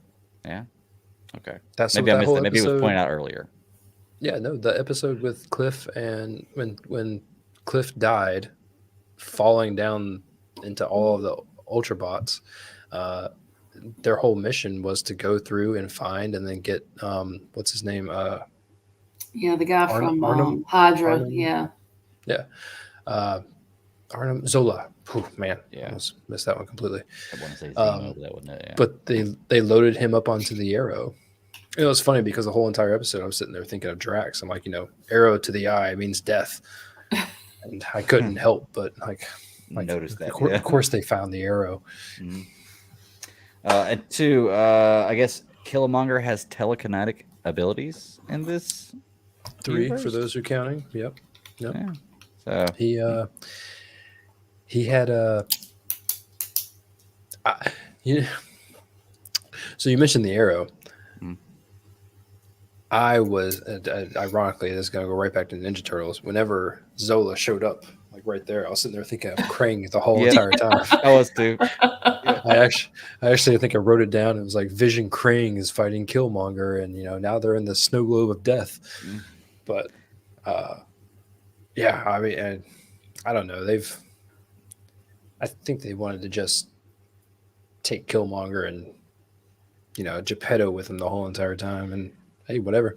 Look, I know Killmonger, Michael B. Jordan did a great job, and he's one of the best villains in the MCU as far as the actor and just how cool the villain was and everything. But I think they've taken it a little far with how badass this guy is. I mean, this guy was almost like the controller of the entire multiverse. In the like comic Killmonger's books, cool, but he's not that level villain, I don't think. Just me he personally. is super smart in the comics. I mean, like, Yeah. his intellectual, like, IQ, everything about him is just like peaked. When I think I about it, I think guess that he's an is equivalent to something that we Batman. get to see. I guess you could say that. So yeah, maybe he is. If he's that smart, maybe he is. But this episode brought us the one big shining star, and Sarah, you mentioned it, and it was the Natasha scene coming back. I mean, that right there, just like that's what I was hinting at when I was going over all the other stuff in the beginning. This changes. No, this adds a whole new, different aspect to the MC lore. I said it last week or the week before. I don't think they can play around in the multiverse for too long before it becomes too difficult to follow or too hard to still keep a universe together. It keeps being rumored that instead of the Marvel Cinematic Universe, it's going to be the Marvel Cinematic Multiverse, and that may have weight to it for a while, but I don't know how long you keep that going. But this right here just opened the door for their ability to bring back whoever they want to. And now I think that they're going to leave some stories to rest and lie, because clearly, why bring back? You're not going to bring back Robert Downey Jr. No, I can't Why afford bring? it. Well, it's just like they brought back Can't afford Gamora. I mean, you brought back that other version of Gamora. And they did that within their own universe Right, with time exactly. travel. Mhm. But what we have now is, I mean, it's almost, I can almost say it's like a no holds barred free reign game. Yeah. And I think that it's great for stories, because what it does is it opens up what we know for how we know comic books to tell stories, how they can reinvent their stories time and time again. But at the same time, I mean, it could get nasty if they don't play it right, which call me a shill or whatever, but I mean, they haven't not done anything right in my eyes. Agreed. Not bad enough where I don't want to watch this anymore. Like, Right. or even where I'm, so I agree.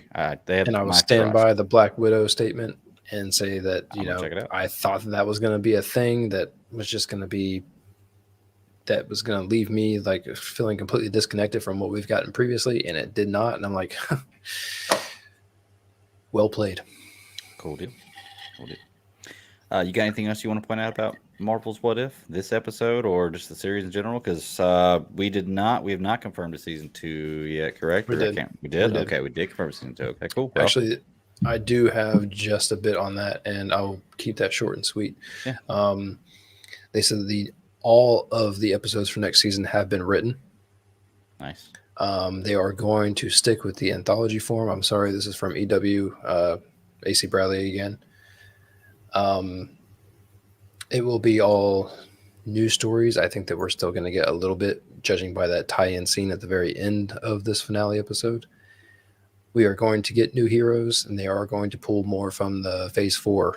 So last week I was saying, we could see some of the characters that they have mentioned that they're going to bring to the MCU first and foremost, which I don't know.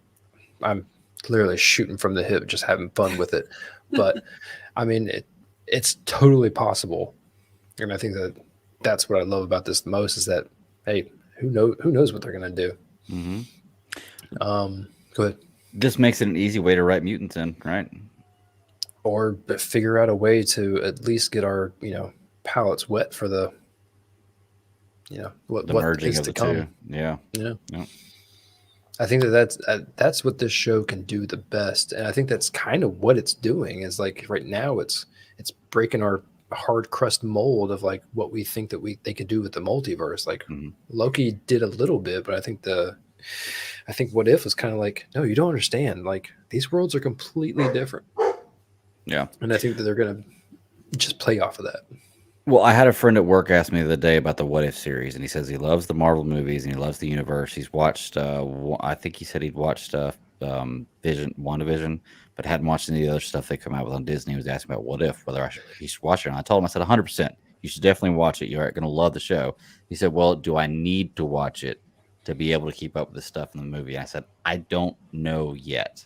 I don't think it's going to be something you have to watch, but I think if you do, you're going to enjoy the movie a little bit more, or the stories a little bit more. And I think it's kind of the direction they're going with it. Because if they make it a situation where you have to keep up with all this stuff, they're going to lose a lot of people. If this is a 12-step program, then this changes the steps from full to like incremental. Right. I think this is like, I'm not ready to take that next step. Well, you can baby step your way up to it until you get there. So. And the beauty of it too is with them being on Disney Plus and them being television shows, you can go back and watch any time. If it's something you did miss and you go into a movie and you're like, hey, I'd like to hear a story about that, or how did this happen, and it's in there, you can always go back and check it out. So I've heard a lot of people falling off of this show just because they didn't feel like they needed to watch it, because it didn't feel like it was detrimental if they were not going to watch it. Yeah. But I also think this show really lends itself to watching it super fast if you want to. Yeah. I mean, we watch it so we can talk about it, but I can tell you right now that I watched all the live action shows as they came out because I wanted to know what was going on. I can't tell you that without us talking about this, that I would have done the same for this show. I probably would have. Mm-hmm. But, what if I didn't have to watch it every week? That's right. The only other thing I had was that they said that the Strange Supreme, his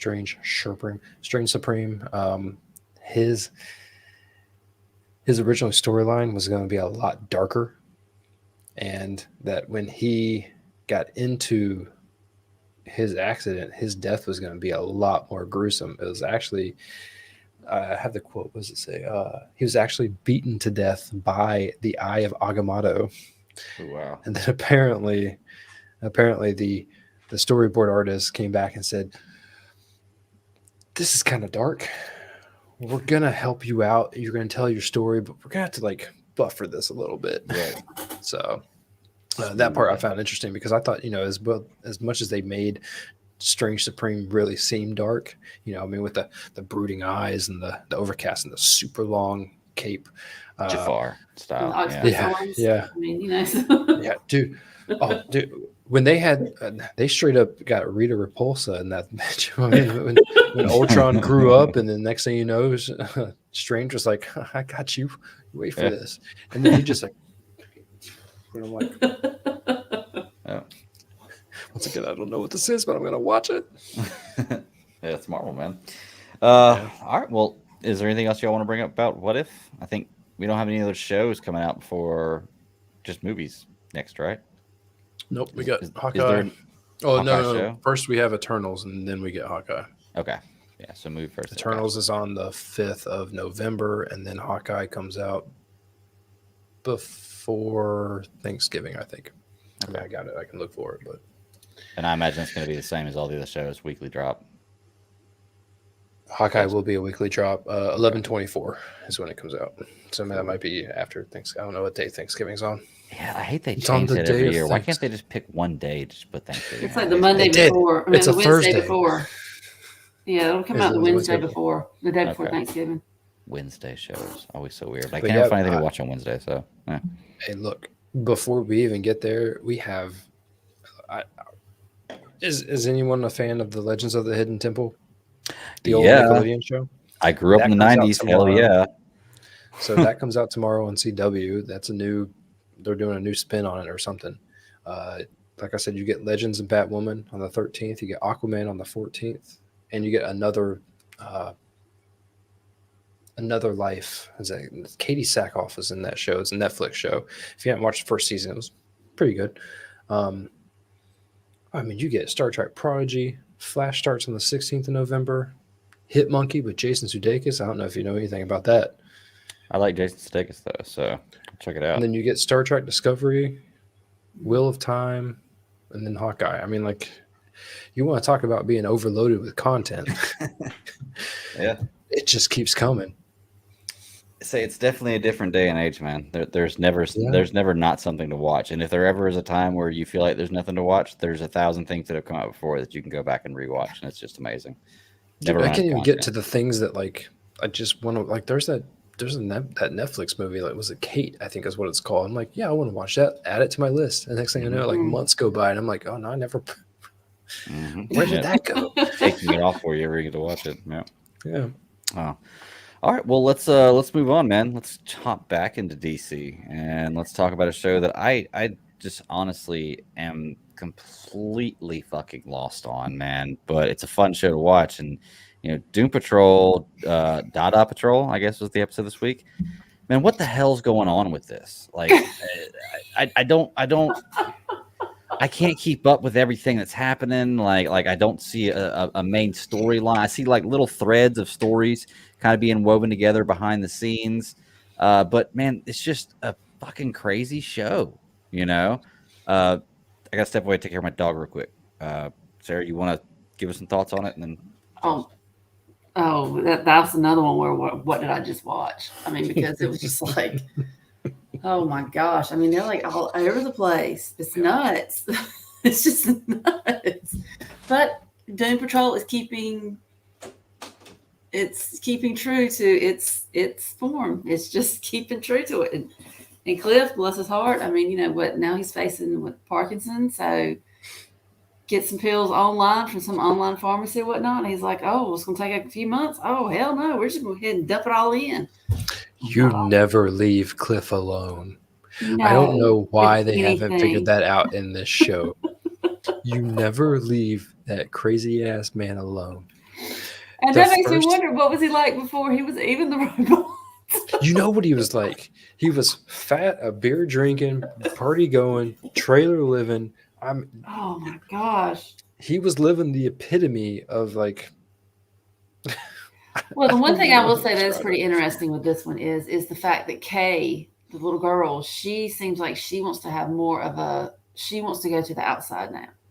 And I Right, thought that's that how they was started really that out. interesting because I don't know if it's just the fact that, her interaction with Jane, if Jane's kind of like giving her like this newfound confidence, because then you had like the therapist chick, she's like, oh no, you can't do that. And Jane's like, do you mean to really be a bitch like this? But, just kind of calm down a minute. So, I mean, but I'm still trying to figure out with this, what's the lady's name? Was it DeMille? Was it Laura DeMille? Oh, Laura, yeah. Or Well, actually, I'm if not- you watch it with subtitles, it's Madame Rogue. Is Oh, what they call well, her. I still haven't figured this lady out because I mean I know it's going to be like some big twist, you know. And Rita, bless her heart, she just seems like she's kind of all over the place this season. I She think just seems so. like she's a little more flighty than usual. The time travel aspect. Look, I knew it right from the bat. Actually, it's funny because this show and the next show we're going to talk about both did something that was completely written all over the wall. Mhm. And in this show, it was they gave us Rita in that funky Mhm. old in that movie, and then you're Mhm. like, well, if she fixes the time machine, clearly she's going to get in it because that's how Yes. time works. Mhm. Like you can't show her in the past, and then now we have a time machine without her using the don't- time machine to get back to the past. Mhm. But Yeah. yeah, you're right. No, and you're 100% on point with that too, Ross. Like there were some things that were just I saw it and I was like, okay, this is gonna happen. Like it doesn't surprise me at all. Like can't wait to talk about the next one. But yeah, man, I want to talk about. I'm sorry, I missed what y'all said before, so you may have said something about it. What do you think about Silas Stone and his relationship with Cyborg in this series? Because throughout the history that I've seen reading comics and what I've seen in the movies and stuff before, the relationship is becoming very different between the two of them. I I think feel this like relationship keeps changing, and I feel like it keeps ping ponging.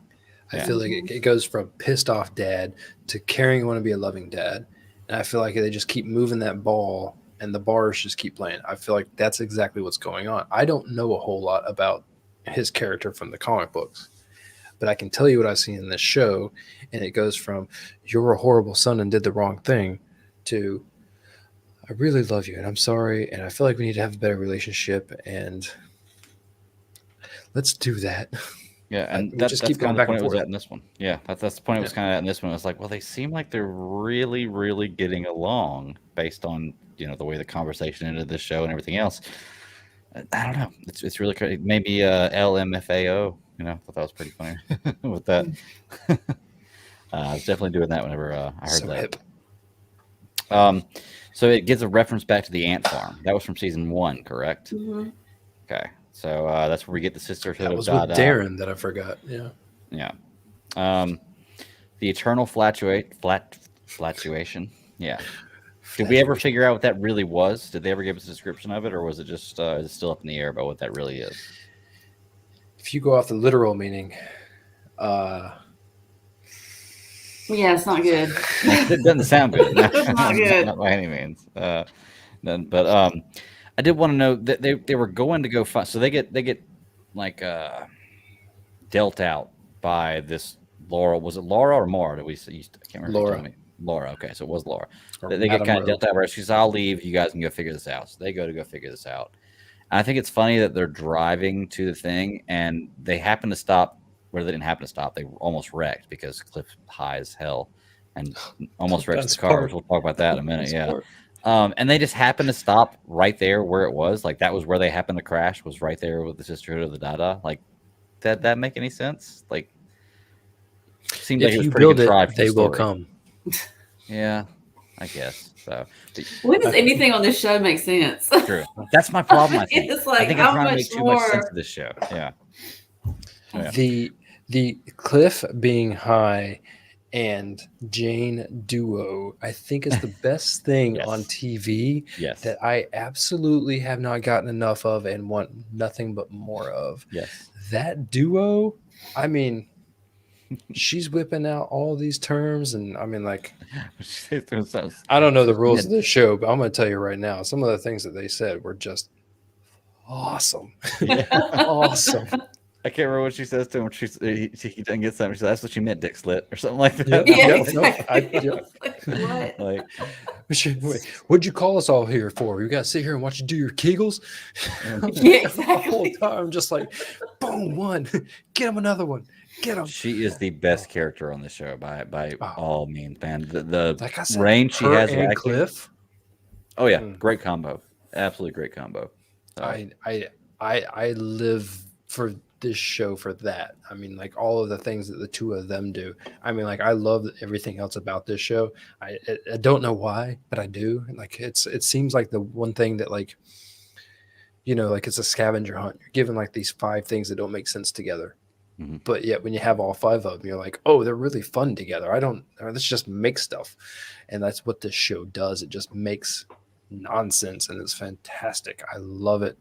I felt like you were talking about when they were driving. I felt like that scene felt familiar when they hit the fog and everything else. Mhm. That must have been like in a trailer, or maybe like soon to come on Doom Patrol. It was probably a trailer, but them in that school bus is pretty common. They've done it a few times, and I think on the first background for like HBO Max was them in that school bus, like driving. I just meant like the walking around outside in that environment wherever they were at. Okay. When they all got out. That felt like I felt like I've seen it like 5 times before, but it must have been from the trailer. Mhm. But I mean, it was totally crazy when they brought in hold on, Shelley Byron was the actress's name who played the Fog. Mhm. And she was in Agent Carter, and she was in The Newsroom. I don't know if you've ever watched The Newsroom. It's an old HBO show. Had a I'll have to send you the clip, but it had a fantastic clip in it. But she was in those shows, and when I saw her, I was like, wow, like she looked like completely different. They were in that candy store. They started started reaching, as Sarah said. They started this episode off with Kay coming in and trying to make it seem like she wanted more. I mean, it's funny because they started the episode and end the episode with like a full arc. Mm-hmm. And the candy store was a really interesting scene. I love every time they bring back all of the personalities.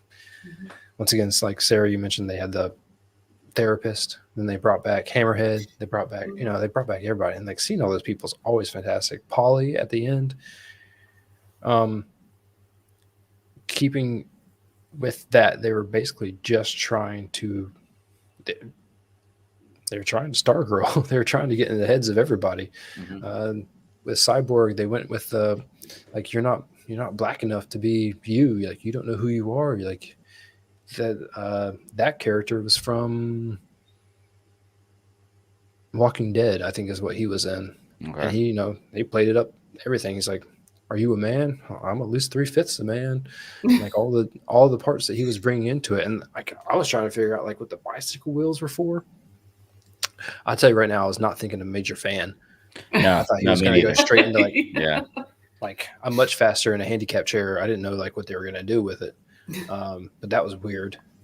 And yeah, like Greg, to your point, like none of this really makes sense, but it's Doom Patrol. I'm really curious to follow like Larry's character now that I guess the negative spirit is gone.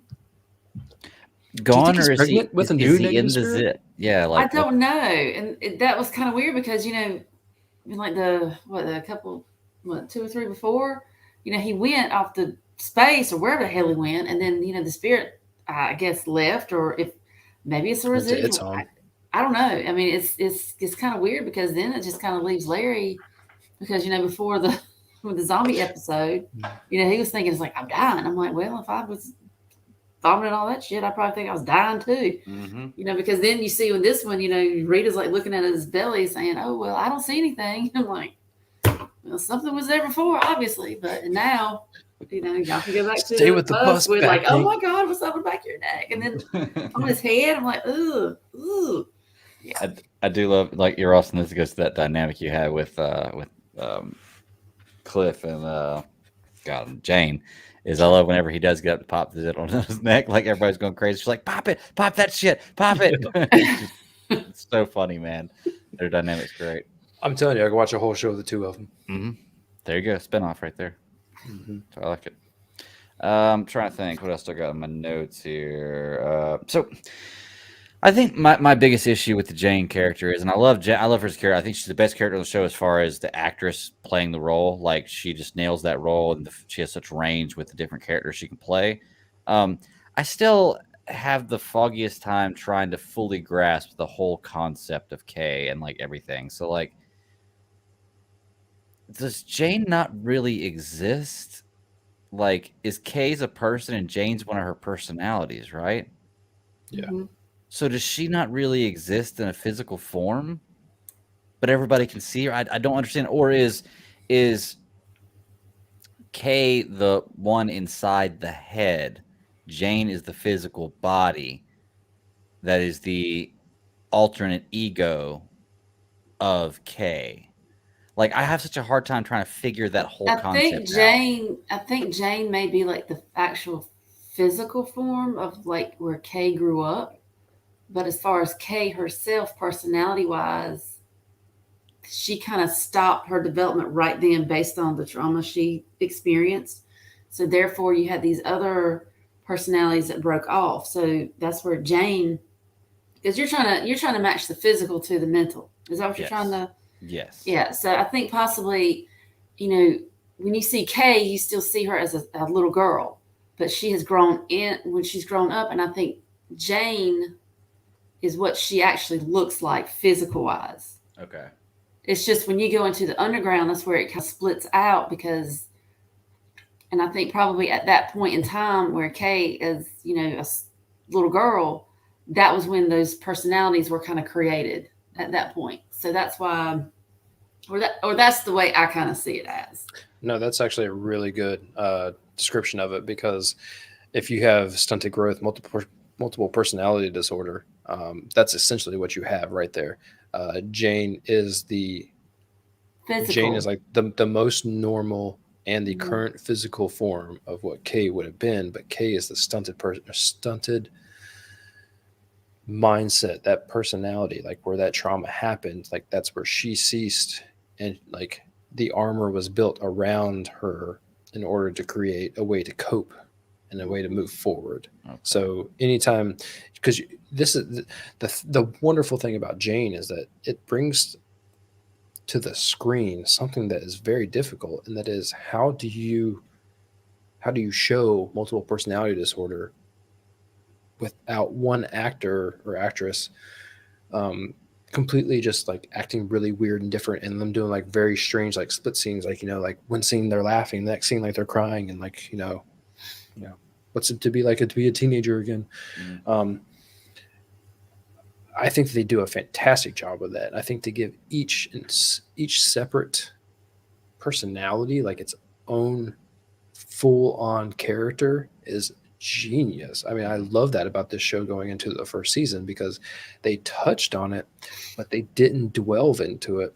And now they're really getting like, they're able to stick their foot, you know, like knee deep in this stuff and really say, like, at some point you got to be able to talk to yourself about it.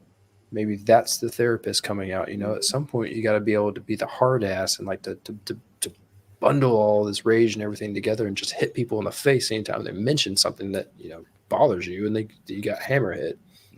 But Sarah, you hit it right on the head. How else do you do that? And that's exactly what you do. Kay is only seen as a child because she is Jane. Right. Jane is the most normal.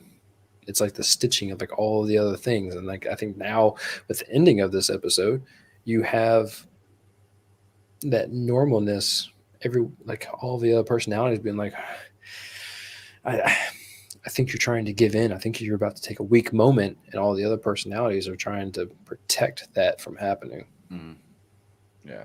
It's definitely an interesting take, and like the way you guys explained it makes me understand it a lot more. And it was kind of the mindset I had with it, because like, you know, you have Jane where you see her become Hammerhead type things, and it you know, Ross, it is cool because you don't just get to see Jane be Hammerhead, you get to see actual Hammerhead be Hammerhead, and then you get to see Jane portray this character.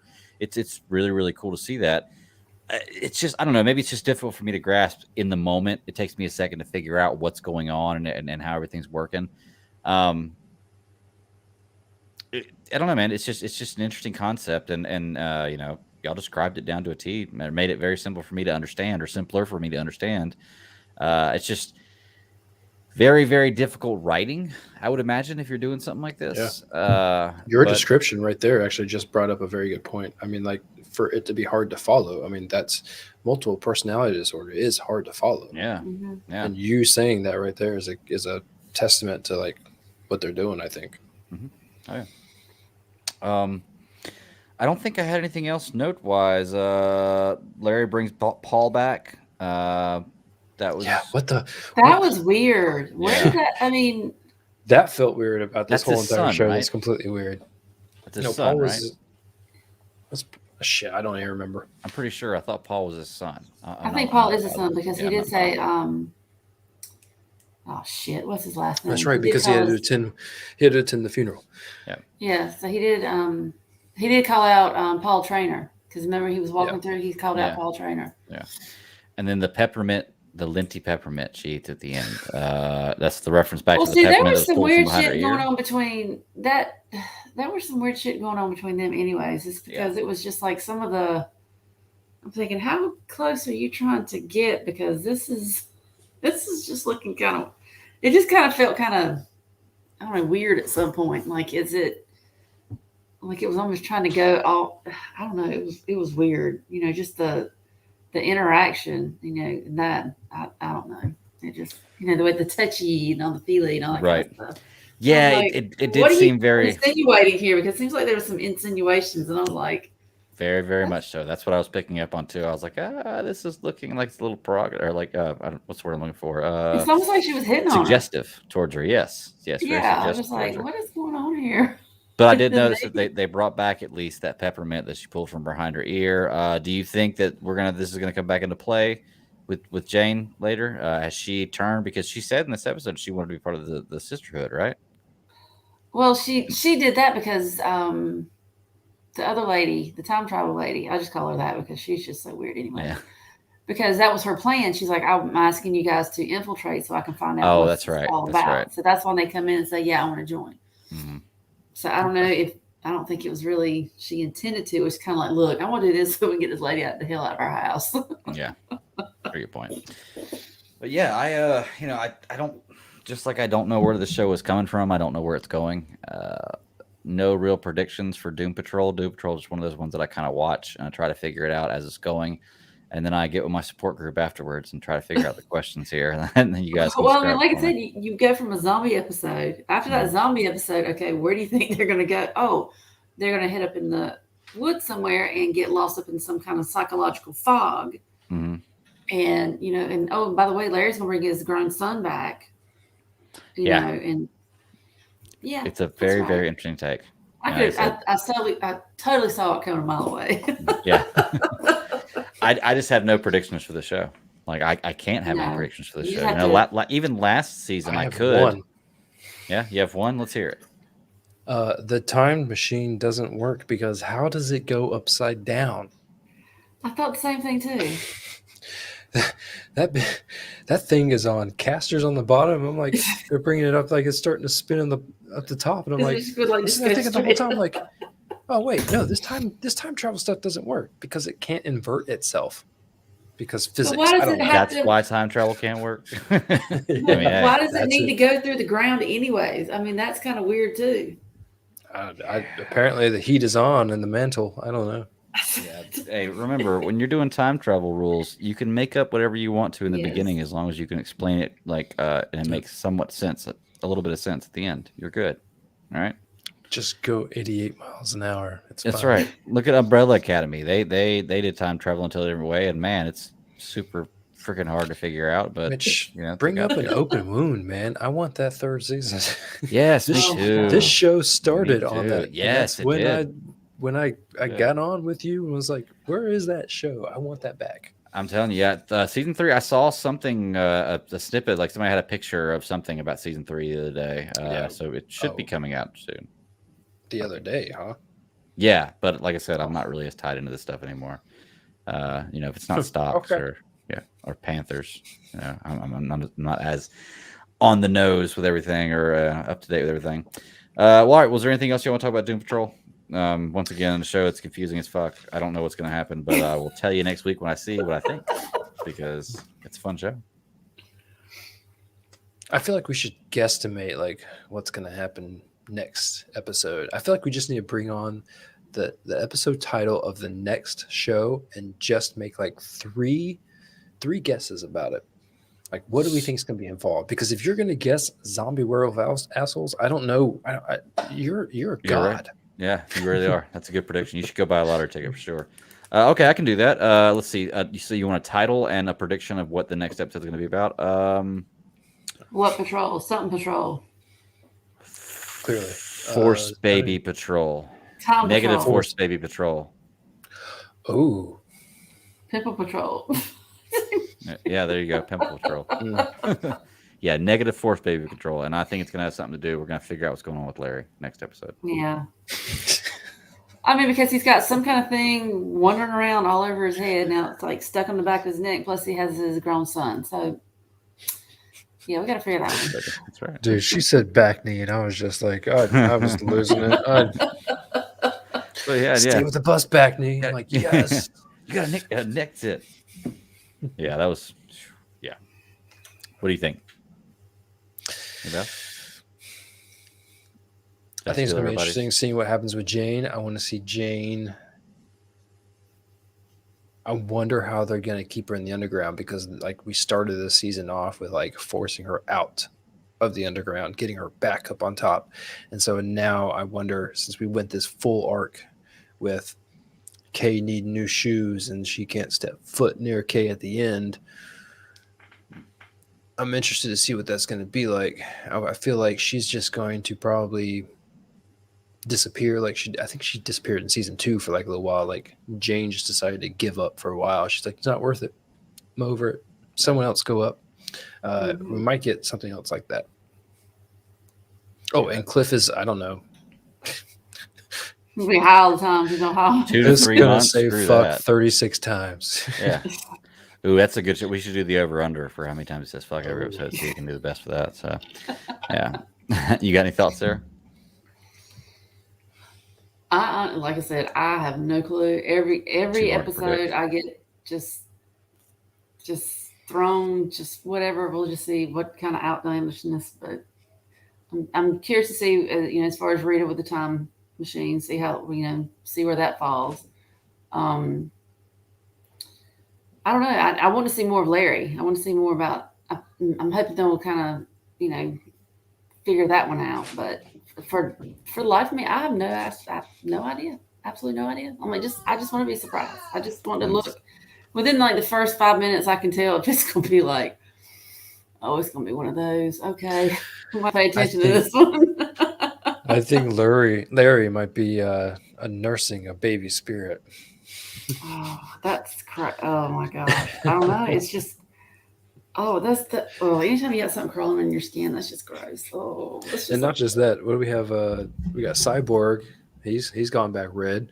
So you think he's going to? Yeah, he got switched back on. Yeah, he got switched back on. So. Oh, he's definitely going to get with his girlfriend again. Ronnie, is that her name? Club, man. Yeah. You'll definitely see her again. I don't think they bring her up in this season again. If you're going to forget about that character. They were up once, so ironically, you got milk that. Yeah, definitely. All right. Well, anything else? Doom Patrol, DP, we're good. Yeah, y'all want to hop on to some Star Trek, talk about some Lower Decks, then we'll save Titans for the end. Sure. Cool. Watched Lower Decks right before this episode started. It was a very fun episode. I got to see a actual star battle in this one with ships. It was one I don't see much in this show, and it was an interesting take because it was almost like seeing like the grass, like a grass is greener type episode. They're looking at, they start talking about in this episode what it's like on other ships and Lower Decks and how this must be, and then you get to actually see in other ships and other species what their Lower Decks are like. I thought it was a pretty fun take on that. I really enjoyed this episode. It's a very Star Trek episode. Mm-hmm. I was glad to see Klingons. Yeah. I was curious to see how they were going to draw the Klingons. Star Trek always feels like it does this clearly like once a series. They always delve into like what other ships and other crews would be like, and not it's never so like poignant. It's never so, I mean, they clearly if they do anything live action, it's not this ambitious. But I thought it was completely awesome. Throwing up the title card every single time they jump ships. The Klingons were awesome. I thought, as boring as they are, I thought the Vulcan ship was really, really fun. I loved it. Yeah. I mean, But that's the Because thing about it with the You need to Vulcans, calm because they're down. so it's like they're just so So devoid of monotone, emotion. It's so- just like yeah. I believe. Oh, you need to calm yourself. Go Yeah. meditate. I'm Like oh my in gosh. Vulcan, like they probably would have censored about 75 things right there. Like you can't say free will, you can't say this, you can't say I have a feeling, you can't say gut. But no, fun. I had fun. Yeah. I was watching it while doing something else, and like was just kept staring right back at it the whole entire time. Yeah. I loved on this one. They're going on a long warp drive, and I guess everybody has kind of downtime, and they're taking breaks. And Boimler is the only guy who doesn't have a deck buddy. Is that what they called him? Yep. That he can't hang out with. So he pretends to be Hawaiian, which is funny and I knew that too. I was like, I bet you they're all pretending to be Hawaiian. None of them is Hawaiian. Clearly, But- the alien is right. Yeah. Yeah, he grew up in Hawaii. Yeah, right. Okay. in the water. Yeah. But I thought that was pretty funny. I like that. We got to see what were the group that was with the Klingons in this one. The Klingons were selling the bomb to Packlids. Packlids. Yeah, I remember seeing them in episodes before this. I don't know much about Star Trek. The Packlids are so fun. I mean, Yeah. they're so stupid, but Yeah. Are they It a makes you common wonder, like, character? how in do Star y'all Trek? even get no, Packlids are not Made up just very for the show? common. I don't. Are they made up just for this show? Actually, I don't even know. But I mean, if they are, game on. I mean, like Yeah. they're winning. I love it. I'm hungry. Eat. Great idea. Great That's a idea, good- yeah, like I do love the characters there, but yeah, just Boimler, man, he's a great character, and it's just one of those things. I don't know why. Whenever I hear him talk, all I see is Jack Quaid's face now. I don't know why. I've known it the whole time he's been there, and I really don't know anything else with Jack Quaid in it except for the boys. But I can just see his face when I hear him talk. Mhm. You know, I can just imagine him in the studio recording this, and it's got to be fun. It's got to be so fun to record one of these shows. I thought the story between Mariner and her mom, the captain, was pretty good. It's that, like, I hate to spend time with you, but I love it. I just don't want to admit it. And I thought they did a really good job right there at the end as the door was shutting, just basically saying the same thing. Because, you have those moments to where it's like, dang it, I know we're family and I know that we should do this. I just hate doing it. But then you do it and you love it, Yeah. and you're like, why don't I spend more time with my family? Mm-hmm. Oh, yeah, 100%. Especially when you're on a ship like that. I guess you could. They probably have an advantage that most people don't. Damn it! What's my dog keep barking? But yeah, like I said, this show's it's hard to follow because it doesn't have not hard to follow, hard to cover because it doesn't really have a plot to it. There is an underlying plot in the background sometimes, where they tell a little bit of story that you can keep up with. But for the most part, man, it's just a weekly fun episode. I imagine if you're a bigger Star Trek fan, you catch a lot more stuff than I do. Like I was wondering, I know he goes to the rock climbing place and he's wearing a shirt that says "Go Rock Climbing" on it. And I was like, okay, I don't know if that's a reference to anything, but it's a really random shirt just to say "Go Rock Climbing." Huh? That was because I mean, if you're gonna go rock climbing, I mean, you don't really wear a shirt that says that, much less have like gravity boots or whatever the hell those things were. Right. Like little, that was purely him trying to show off that he's trying to get somebody very, very like hardcore. He's trying to get into the circle very, very hard. Yeah, that's what he does. But yeah, is there anything else y'all wanted to point out about this week's Lower Decks? Oh, by the way, I looked up the Packlids, and you do see them in DS9 every now and again. Okay. Oh, do you? Yeah, so it's probably like one of those little background. Cool. Yeah, because they're like a scavenger race. I mean, you have like all the different ones. They play that up fantastic in this show. Yes, absolutely, absolutely. We need more bomb. Bomb don't last. Yeah. Bomb only works one time. But that's what I love about Lower Decks is because you don't really need to have a week to week story because it's really like a snapshot of what goes on in the Lower Decks. Because if you think about any other show, you're really looking at the the main crew, so you're up here. So let's see what's going on down here. So that's what I love about it. Oh, yeah. That's what I love about it because it's just so stupid sometimes, and they're just like. But I will say, like a lot of the call backs to like Next Generation or Voyager, especially when they had Tom Paris. Oh my God, that was just like, oh, that because that's my jam. But still, it's just having all those.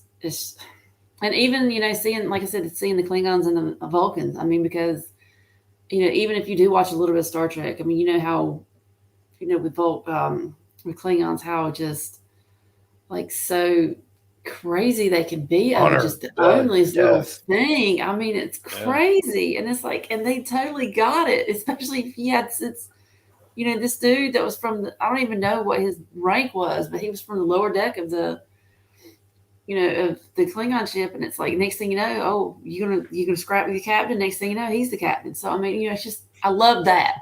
I'm the captain now. And I wanted to Yeah, ask y'all that. exactly. Is that a Klingon thing? Because now I've watched Discovery, the first episode of that Discovery, and then I've watched this where I've seen two parts now where somebody died and they said, okay, it's an honor here's rank this. system. Yeah, here's this, and whoever wins this or does this gets to be the next in command. You can challenge who, because that's just the warrior race they are. I mean, you can challenge whoever. You don't like something, you can challenge it. You win, you got it. If not, you die. That's the way it goes. So if you're happy with the position, you have have to you don't die ever have to rank up. You have to die an honor or death. I mean, you can't otherwise. I mean, if you don't die, like you're a disgrace. Like if you go down and you don't die, like you're a disgrace. You disgraced your family's name. And your whole the battle family. cry is it's a good day to die, and there's no ifs, ands, or buts about it. The voice actor that did the captain's voice of the Klingons felt very like American Dad, Family Guy-ish to me, and I was trying to figure out who it was. And actually, I probably should have looked this up, but it just the way that they were fitting all of the words in to the Klingon dialogue just felt very fun because they were pointing out all of these things and they were just beating them as they were just same way they did with the Vulcans, except with the Vulcans they weren't beating it, they were just intellectually describing every single last possible word that they could possibly do at one point in time. Right. And so they were doing each of them justice in a different way. So this short show felt like it could have been a whole entire movie, and I would have watched the whole thing. I could have watched an hour and a half of this easily. Yeah, it was pretty good. But the thing that got me was the Borg cube. I about died. I had that like right at the end. It's like, now we're doing Lower Decks the Borg. You talking about the one at the very, very end where about the last 20 seconds where it's just nobody moving or saying anything? It's just nothing because there's no interaction. That's the Borg. I loved it. I thought, oh my God, that's great. They're straight up droids, man. Plug into the system. Yes, exactly. Yeah, but hey, Lower Decks, fun show. Like I said, real quick, 20-minute episodes. Really, really fun to watch every week. Was last season 10 episodes? I would have to go back and look. Not sure. Okay, well, I was just trying to figure out because this was episode 9, and so I didn't know if this season was going to do anything longer than that. I know that with Discovery about to start back up, typically they won't do overlapping shows because I think they're trying to build their content up enough to, I guess, keep Star Trek around year-round. So yeah, season 1 was 10 episodes. So this one may be seeing its finale next week. Yeah, it's 10 episodes too, season 2. That actually really makes me sad. Yep. Yeah. October 14th will be the last episode. Yep. I burned through this whole series so fast that I'm actually really sad. I'm not going to get more of it. Huh?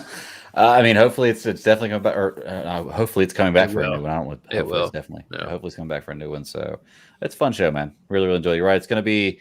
It is something nice to put on in the background. You don't have to pay the most attention to it the whole time you're watching it. But when you do, you see little bitty things, and it's just Easter eggs, man. Fun little Star Trek show. Yeah, that's what I'm saying. It's like some of the episodes have more than the others, and when you catch them, you're just like, oh my God, it makes it so worthwhile. So all my work kind of ends on Tuesday, and then I have like a week. I'm going to burn through season 3 of Discovery before season 4 comes out. And so I'm looking forward to that. I mean, hopefully, I don't know. Depending on the amount of time I have, I may try to burn through the whole thing all over again. But power to you, buddy. Good. Greg, how far you got? When you sleep like 5 hours a night. Yeah. I spend a bunch of hours awake, but like half awake. So right. I try to put something on in the background. but definitely want to watch that before it comes out next month. So, because I don't know if you can, how much of it you can watch, but I don't know if you guys are interested in talking about, was it season 4 of Discovery?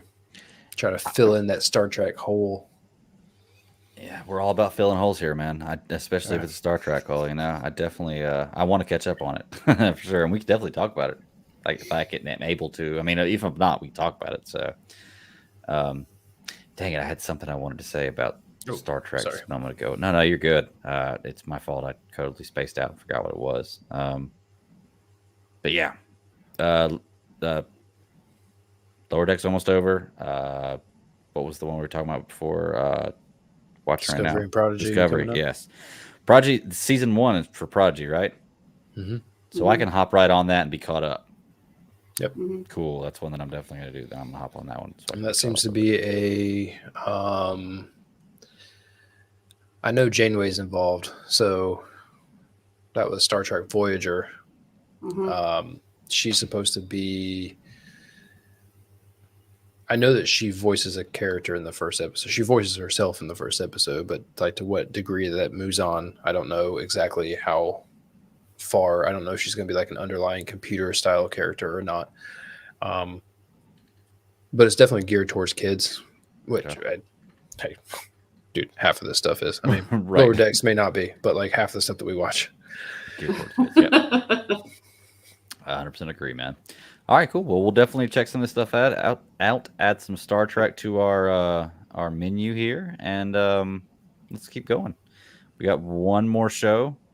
For me, my favorite show of the ones we're covering right now. And Sarah, you messaged me the other day, said after you watch Titans, let me know.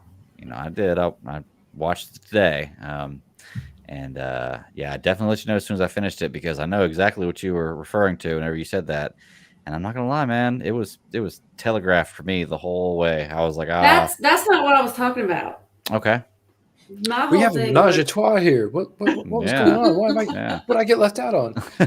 My thing was after I finished watching it, I'm just like, what did I just watch? I was like, it wasn't the very end. My thing is with Crane. What the hell is going on with this guy? Is he like totally like fracturing now?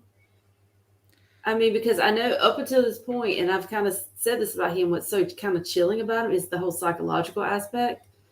Because there's nothing scarier than some guy that believes in something that is just totally that makes no rationale at all. Mm-hmm. And after this episode, I'm just like, because like I said, it seems like he was kind of fracturing a little bit, because he brought that guy in, and then I don't know. It blows my mind what the hell is going on, because it's totally getting away from the whole scarecrow aspect. It's almost like they're centering on Crane himself, but I don't know. It was just very ooh. That's what I've noticed about a lot of these episodes this season. Is like I kind of walk away from them like, either A, what the hell did I just watch, or B, oh, I feel like I need to take a shower. I'm like, ugh. Yeah, I get that. But yeah. I mean, that's the only thing this season that's just really like, the way he's manipulating Jason, the way he's manipulating the city unto itself, his whole grand scheme of, we're going to fix Gotham. We're going to we're going to tear it down, and what are you going to rebuild it in, what form or fashion? So that's why. And like I said, just to see of him getting in his head, going back and forth, trying to figure out, I guess, who he is or what he can do, or I don't know what the hell's going on with this guy. It's scary. Yeah. To me, that's scarier than somebody just coming out and just straight up beating the shit out of somebody. Oh, I agree. Question. I agree. Good. All right, Sarah, as a woman, what do you think goes through people's heads when they make a drastic change to their appearance? Say you cut your hair. Me being a guy, if I were to just shave my beard off, what would be your thought on that? Because I hear a lot of the times it's like, oh, that person's going through something. Like when they just change their appearance, like they just need to do something different. And I mean, do you get that vibe? Because as a man, that's different. I mean, it's just with him, it was just interesting the way that, first, he basically took over Wayne Manor. So you have this, I'm just thinking like the whole Scarecrow Batman thing, you have that history. And then you also have like the Bruce Wayne, Jonathan Crane, I guess that, well, now that he knows who Bruce Wayne, who Bruce Wayne is. So, I mean, it was just kind of odd the way they started that episode, with him, grooming, but maybe it was just a way of like throwing off some of that, just the oldness or see. I mean, yeah, that's wow. what I'm saying. I'm like, yeah. And it happened to be that one verse. I was like, okay, that's kind of weird. But I was just, I don't know. It was just, even though it was really weird, I'm kind of glad they did this because at least they propelled that character a little forward. So now he's not just some scrappy looking dude running around, some nutcase that's just, oh, we're just going to do all this. Maybe there's a little more rhyme and reason. But the fact of, what he killed his mother in the one episode, well, not his mom, the therapist. Yep. So he killed her. So obviously he has no qualms about family. So whatever. But then again, I think there's some level of abuse as well, too. So, but it was really interesting, I think, when he listened to the dossier that Bruce created on him. Mm-hmm. And I think that might have been something that kind of, I think that kind of might have pushed him over the edge, too. But I don't know. It's just crazy what they're doing with his character because, like I said, I mean, it's almost like he fractured because he had one side of him, which I guess represented his mom saying, he wasn't enough. He was worthless. He was a coward. He was this, that, and other. Then you had the other part of him where he's like, well, I'm going to do all this. And maybe that was the Scarecrow aspect, when he was wearing a mask, because what was the end of it was, now we're not, we're taking the masks off now. Yeah. And he's got his face all cut up. Yeah. So then I'm like, well, what did he do to that guy? I'm like, yeah, that guy, I feel really bad for him. That seems like one of the worst ways to die is to like be tortured to death like that by a psychopath. That's never happened to me, so I couldn't really, speak on that. But I feel like it'd be one of the worst ways to die. Yeah, I don't think I didn't think they were going to show it like that. No, I didn't think they would either. I mean, I figured what they did before that, and they really didn't show a lot. It was just a little part you could see. But, just a few intros. I mean, yeah. The thing is, I think with this character, I really like the character, the guy that got to play him. I liked his character at the beginning of the show. I'm starting to not like the character as much, not necessarily the direction they're going. They've kind of made him drunk with success. I think they're kind of showing like it's the best way to describe the way the Joker talks about it in the Nolan trilogy about he's just a dog. You're chasing a car. He wouldn't know what to do if he caught it, Yeah. And that's kind of the point that he's at. He's fought Batman this many times. He's been a villain this long. He's always been caught. He's always been stopped. But now you're in Bruce Wayne's house in the Batcave. You've won. Like, what now? Like, you've won finally. And maybe he's like, well, what now? Like, what's like, it's not any better or not any, and I think maybe that's the point he's realizing. And that's the wall he hit is he's never succeeded as a villain. And he pretty much has, Gotham is dosed. He's got Batman's gone. He's in the Batcave. He's in control of somebody who, for the life of me, couldn't beat Nightwing in a fight. No matter what, give him any kind of weapons he wants, he still can't beat Nightwing in a fight. Like, sorry, you'll never do it. Red Hood, Jason. Jason, you'll never do it. Like, but he feels like he's on top, and now it's the next level of what do I got to do to get to the next plane? What's the next step? And I think he's at that next step of I'm just fucking crazy. He's basically playing out the way the Joker would do it. I think like what do I do now? There always tends to be, and this is going to sound more negative just by saying and coping these words together, but there's a DC trope that is you get the villains to have their mastermind idea, but their mastermind idea is never Pinky and the Brain. They're not taking over the world. What they want to do is tangible. What they want to do is within reach. Mm-hmm. And it always seems like what they are trying to achieve is easy to beat with the heroes because the heroes can play chess and they can look that many steps ahead. Mm-hmm. And I feel actually that, so why I posed that question right off the bat was like, they're trying to show Scarecrow losing it. They're trying to show him losing it on different fronts, because I think what they're trying to do is build a better case for a better story onto how they're going to show Crane evolving from, I mean, more than just a basic, like, they're trying to show the evolution of his evil mind. They're trying to show the evolution of his, what he wants in the end. And I hope that they do that, because I need that payoff. Like I'm on the edge waiting for that payoff, because I need it. Because if they screw it up, I'm gonna be like, and I don't know what to do with you anymore. I don't know where to take it. So when I asked you, like, like, what do you think? Like, I can cut my hair and people think that I go crazy. Like, what'd you do? I'm like, I don't know. I just felt like shaving my head. Why is that a big thing? I cut a foot off of mine just because I was just tired of it hanging. I just like, it was just too heavy. Dude, like it's like that long. Like, I told mine to stop growing because I didn't want to brush it anymore. So no big deal. It listened too, see? Yeah. No, but like, seriously, like if you make a drastic change, like, everyone's like, oh, like, what's going on with you? When Crane shaves his beard in this scene, I feel like he's clearly trying to grope for something.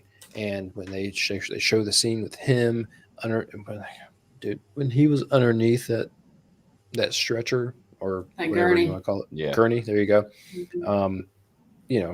Crying his little eyes out to a world that doesn't exist. I mean, clearly he's going to flip-flop to the opposite direction. He's going to springboard to the full opposite pole.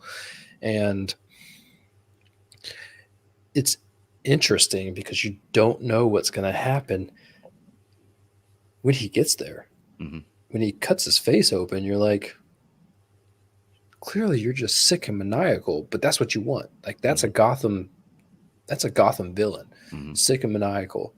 And I want them to push past the whole, like, I didn't have a plan. I want him to be like, you know what?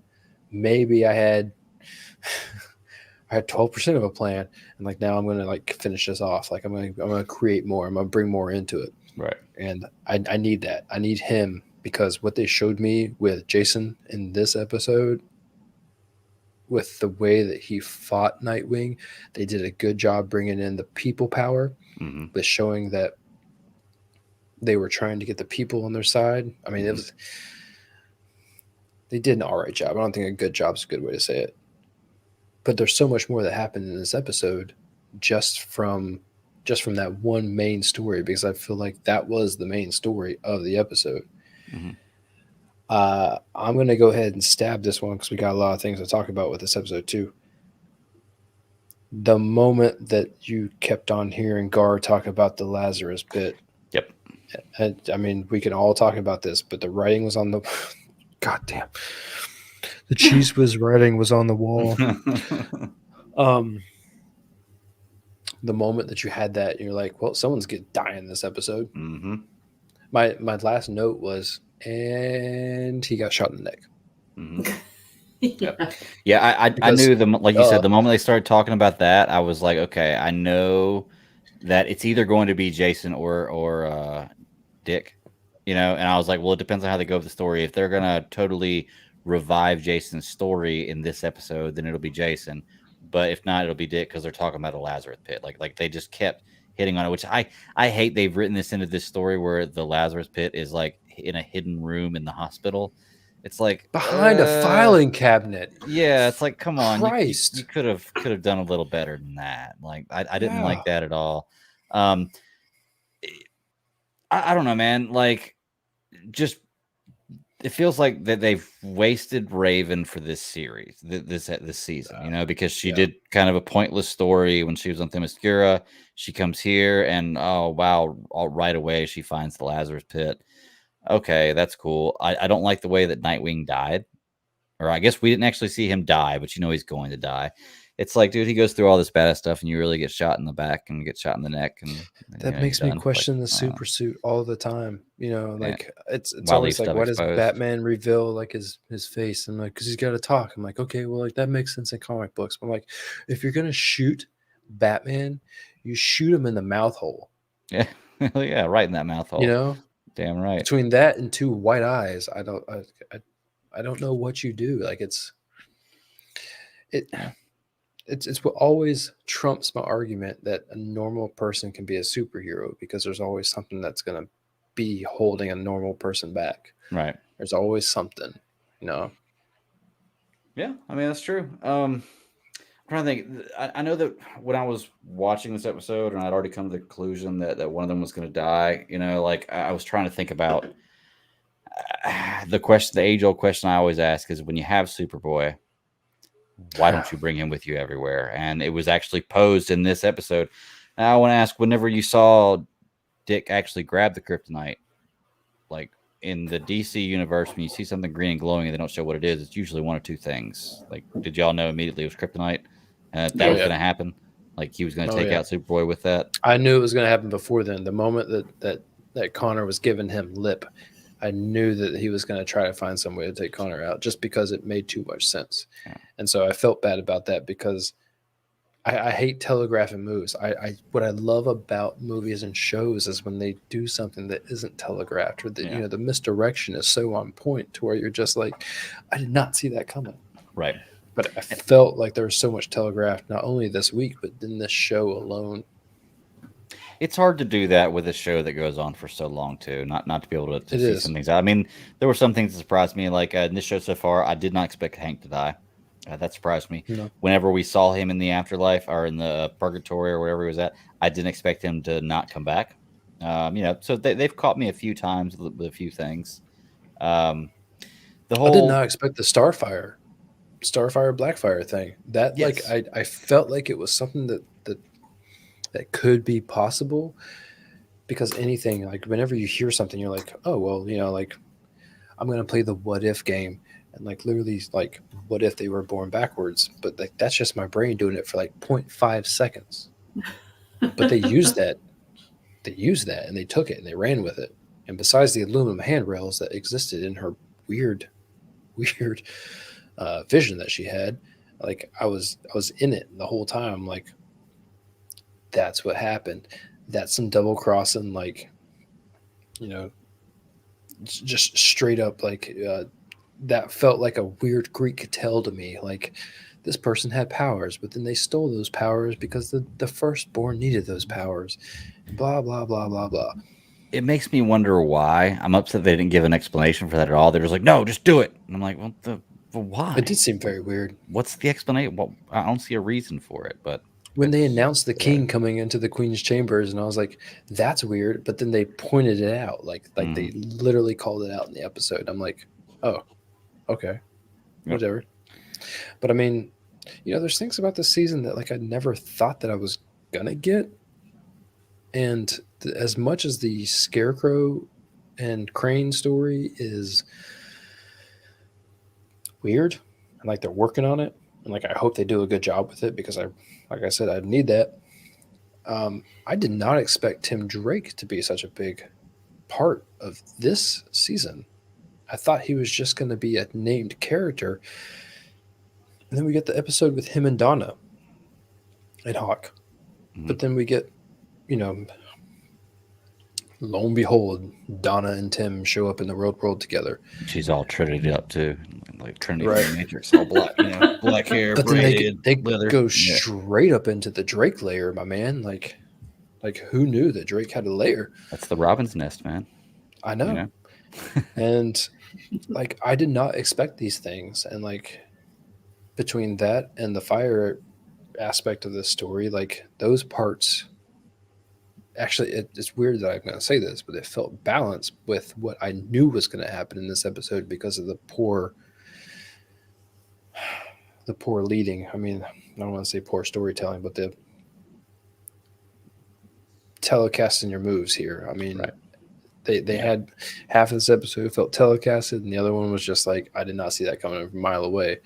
I mean, I didn't know that Drake was going to be such a big part of the season, but I also didn't know that, like, Crane was going to go through, the 9 levels of hell to get to whatever he's going to evolve into. Same thing for Jason.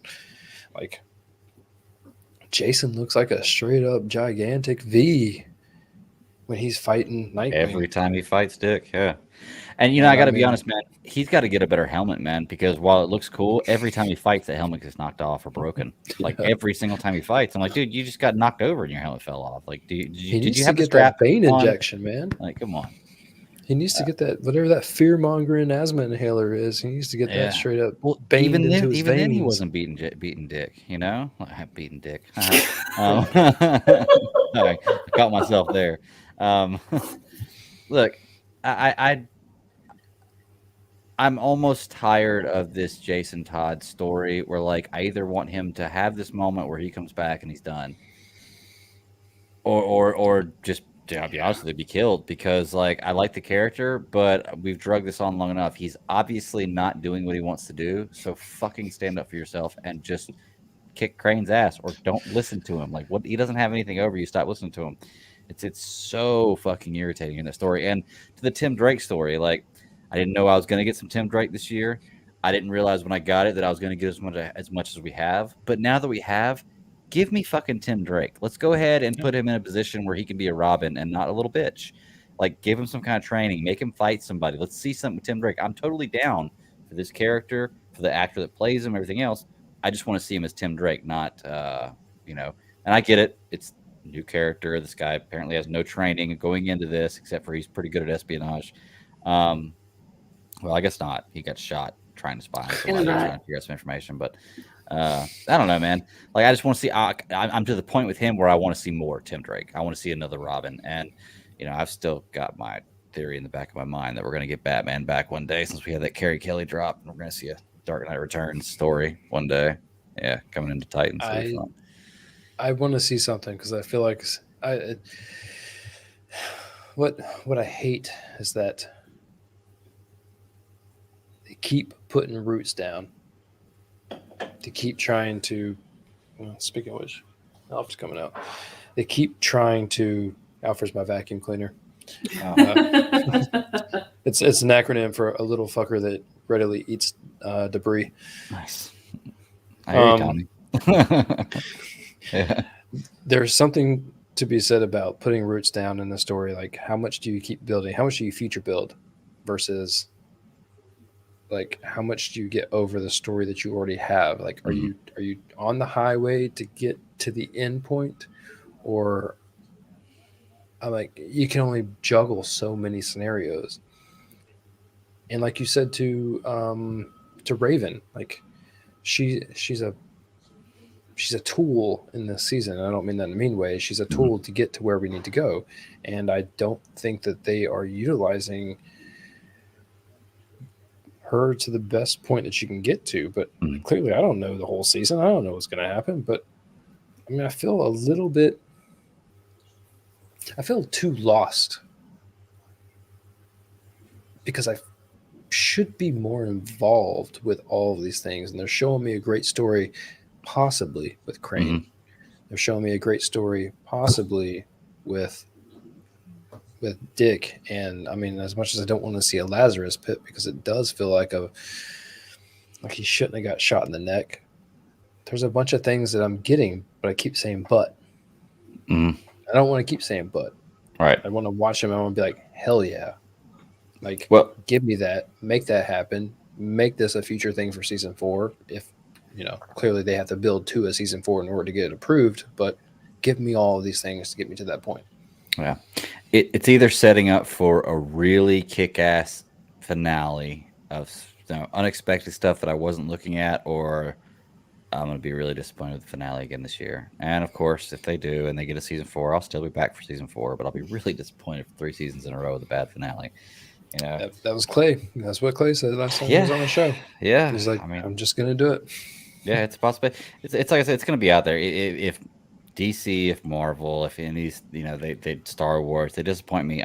They've already got me, hook, line, and sinker. I'm coming back. It's just how much I'm going to invest into, hey, you guys check this out, or how soon I'm going to see it based on just watch it out of obligation. Right, exactly. But yeah, Titans. It really only makes a difference when you're talking about with your friends. Like you said, someone asked you about what if. I mean, that's what we come down to.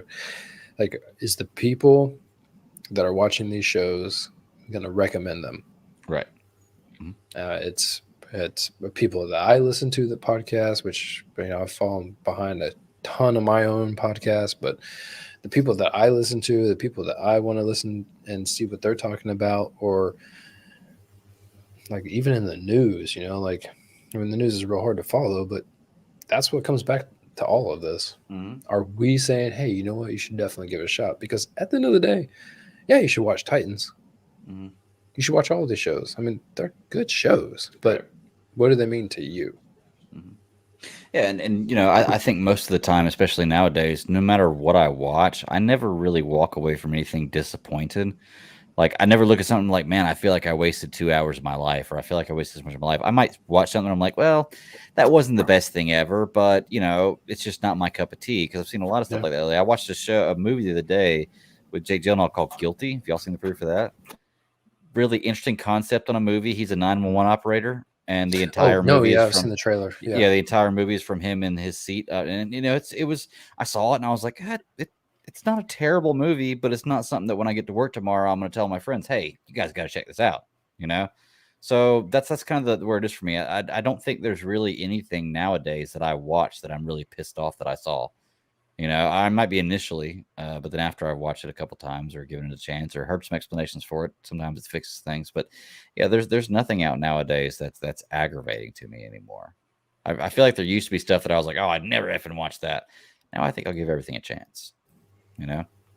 I figured out in the past few years that I've been ruined on the week to week format versus like the streaming format. Mhm. I love the ability to stream something and watch the whole entire thing, because I will talk about it, but I will talk about it in a lot shorter of a time frame.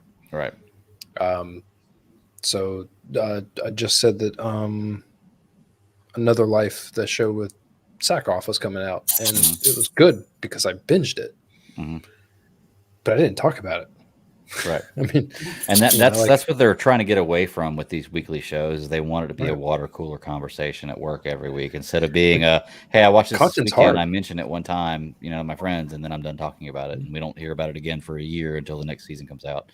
So, and I get And that. I can honestly say, like, I did that with a bunch of the Marvel shows, and I haven't done that with a whole bunch of shows other than those. And I don't like non-bias across the board. There's not a whole lot of shows people are truly asking about. It's true. And Titans was something that was not on my radar. Like, it was Doom Patrol that brought Titans on my radar, and Doom Patrol came from Umbrella Academy, not directly, but because it was directly after, and it was something that I wanted to watch. Right. And Umbrella Academy was something that all sorts of people that I knew talked about. Yeah. So yeah, it's Umbrella weird. Academy really surprised me. God, I can't wait for season 3. It's gonna be so good. Timing, man. Timing is the one thing in life that you have to be lucky with. Yeah. You can't nail it unless luck is involved. It's true. It's true. It's what I say about bowling too. So yeah, bowling, you can be as good as you want to, but there's always a little bit of luck involved. Always.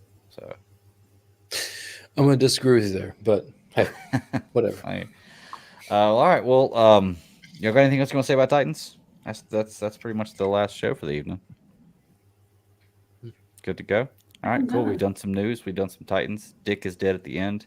We'll see him resurrected probably last episode. Because you got to remember, now it's going to take him a couple episodes to figure out how to use the Lazarus Pit. You heard it here first, folks. Dick will rise in the end. Yes, right. The dick will rise in the end. That's right. And I'm willing to bet that Jason Todd's going to have a Darth Vader Emperor moment at the end of the season. Is the way it's going to end. I hope so. Oh my gosh. We just got Dick back up, and right before he goes back down, Jason's going to say, "Got to get confused with my Dicks and Jason's here." It's okay. Nobody's listening at this point anyway. So, it's too late in the show. Once they say this is the last part of the last show we're talking about, everybody's just like, cut it off. Go to the next podcast. But do appreciate y'all. Saturday night. Thank you so much. I think it's our first Saturday show. Couldn't get it in yesterday, but we still got a win for the week, which is awesome. Sarah, where can they find you at? You can find me on Twitter at MyLadyKitten. I'm popping around there a little bit. I'll probably tweet something about the latest James Bond movie. I actually went and saw that today, but I'm going to need a minute to digest that one. So yeah, Ooh. I can't talk about that one right now. I just can't talk about that right now. Right.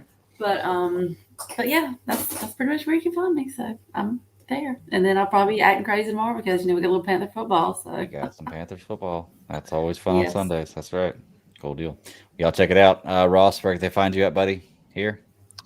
On Thoughts for Your Thoughts at Pawnee Radio.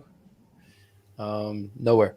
Oh, I was about to say, I was like, what? Really? Is that something? That's- I was like- It's Parks and Recs reference, man. You oh, gotta sorry. Yeah. you gotta enjoy your little Parks and Recs. Ah. I hear you. bacon, everything's good with bacon. Darn right. All right. Well, you can find me at the Bat Daddy 52 on Twitter. It's my personal handle. Check me out at SCS Podcast 1's the show handle. Normally, this is live every Friday night, 9 p.m. Eastern Standard Time. We bumped it up to it Saturday this week. Didn't make any announcements about it. Just put it out there. So we're here. And then check me out Tuesday, C3 Panthers Podcast, live 9 p.m. Eastern Standard Time on YouTube, and the post-game show every Sunday.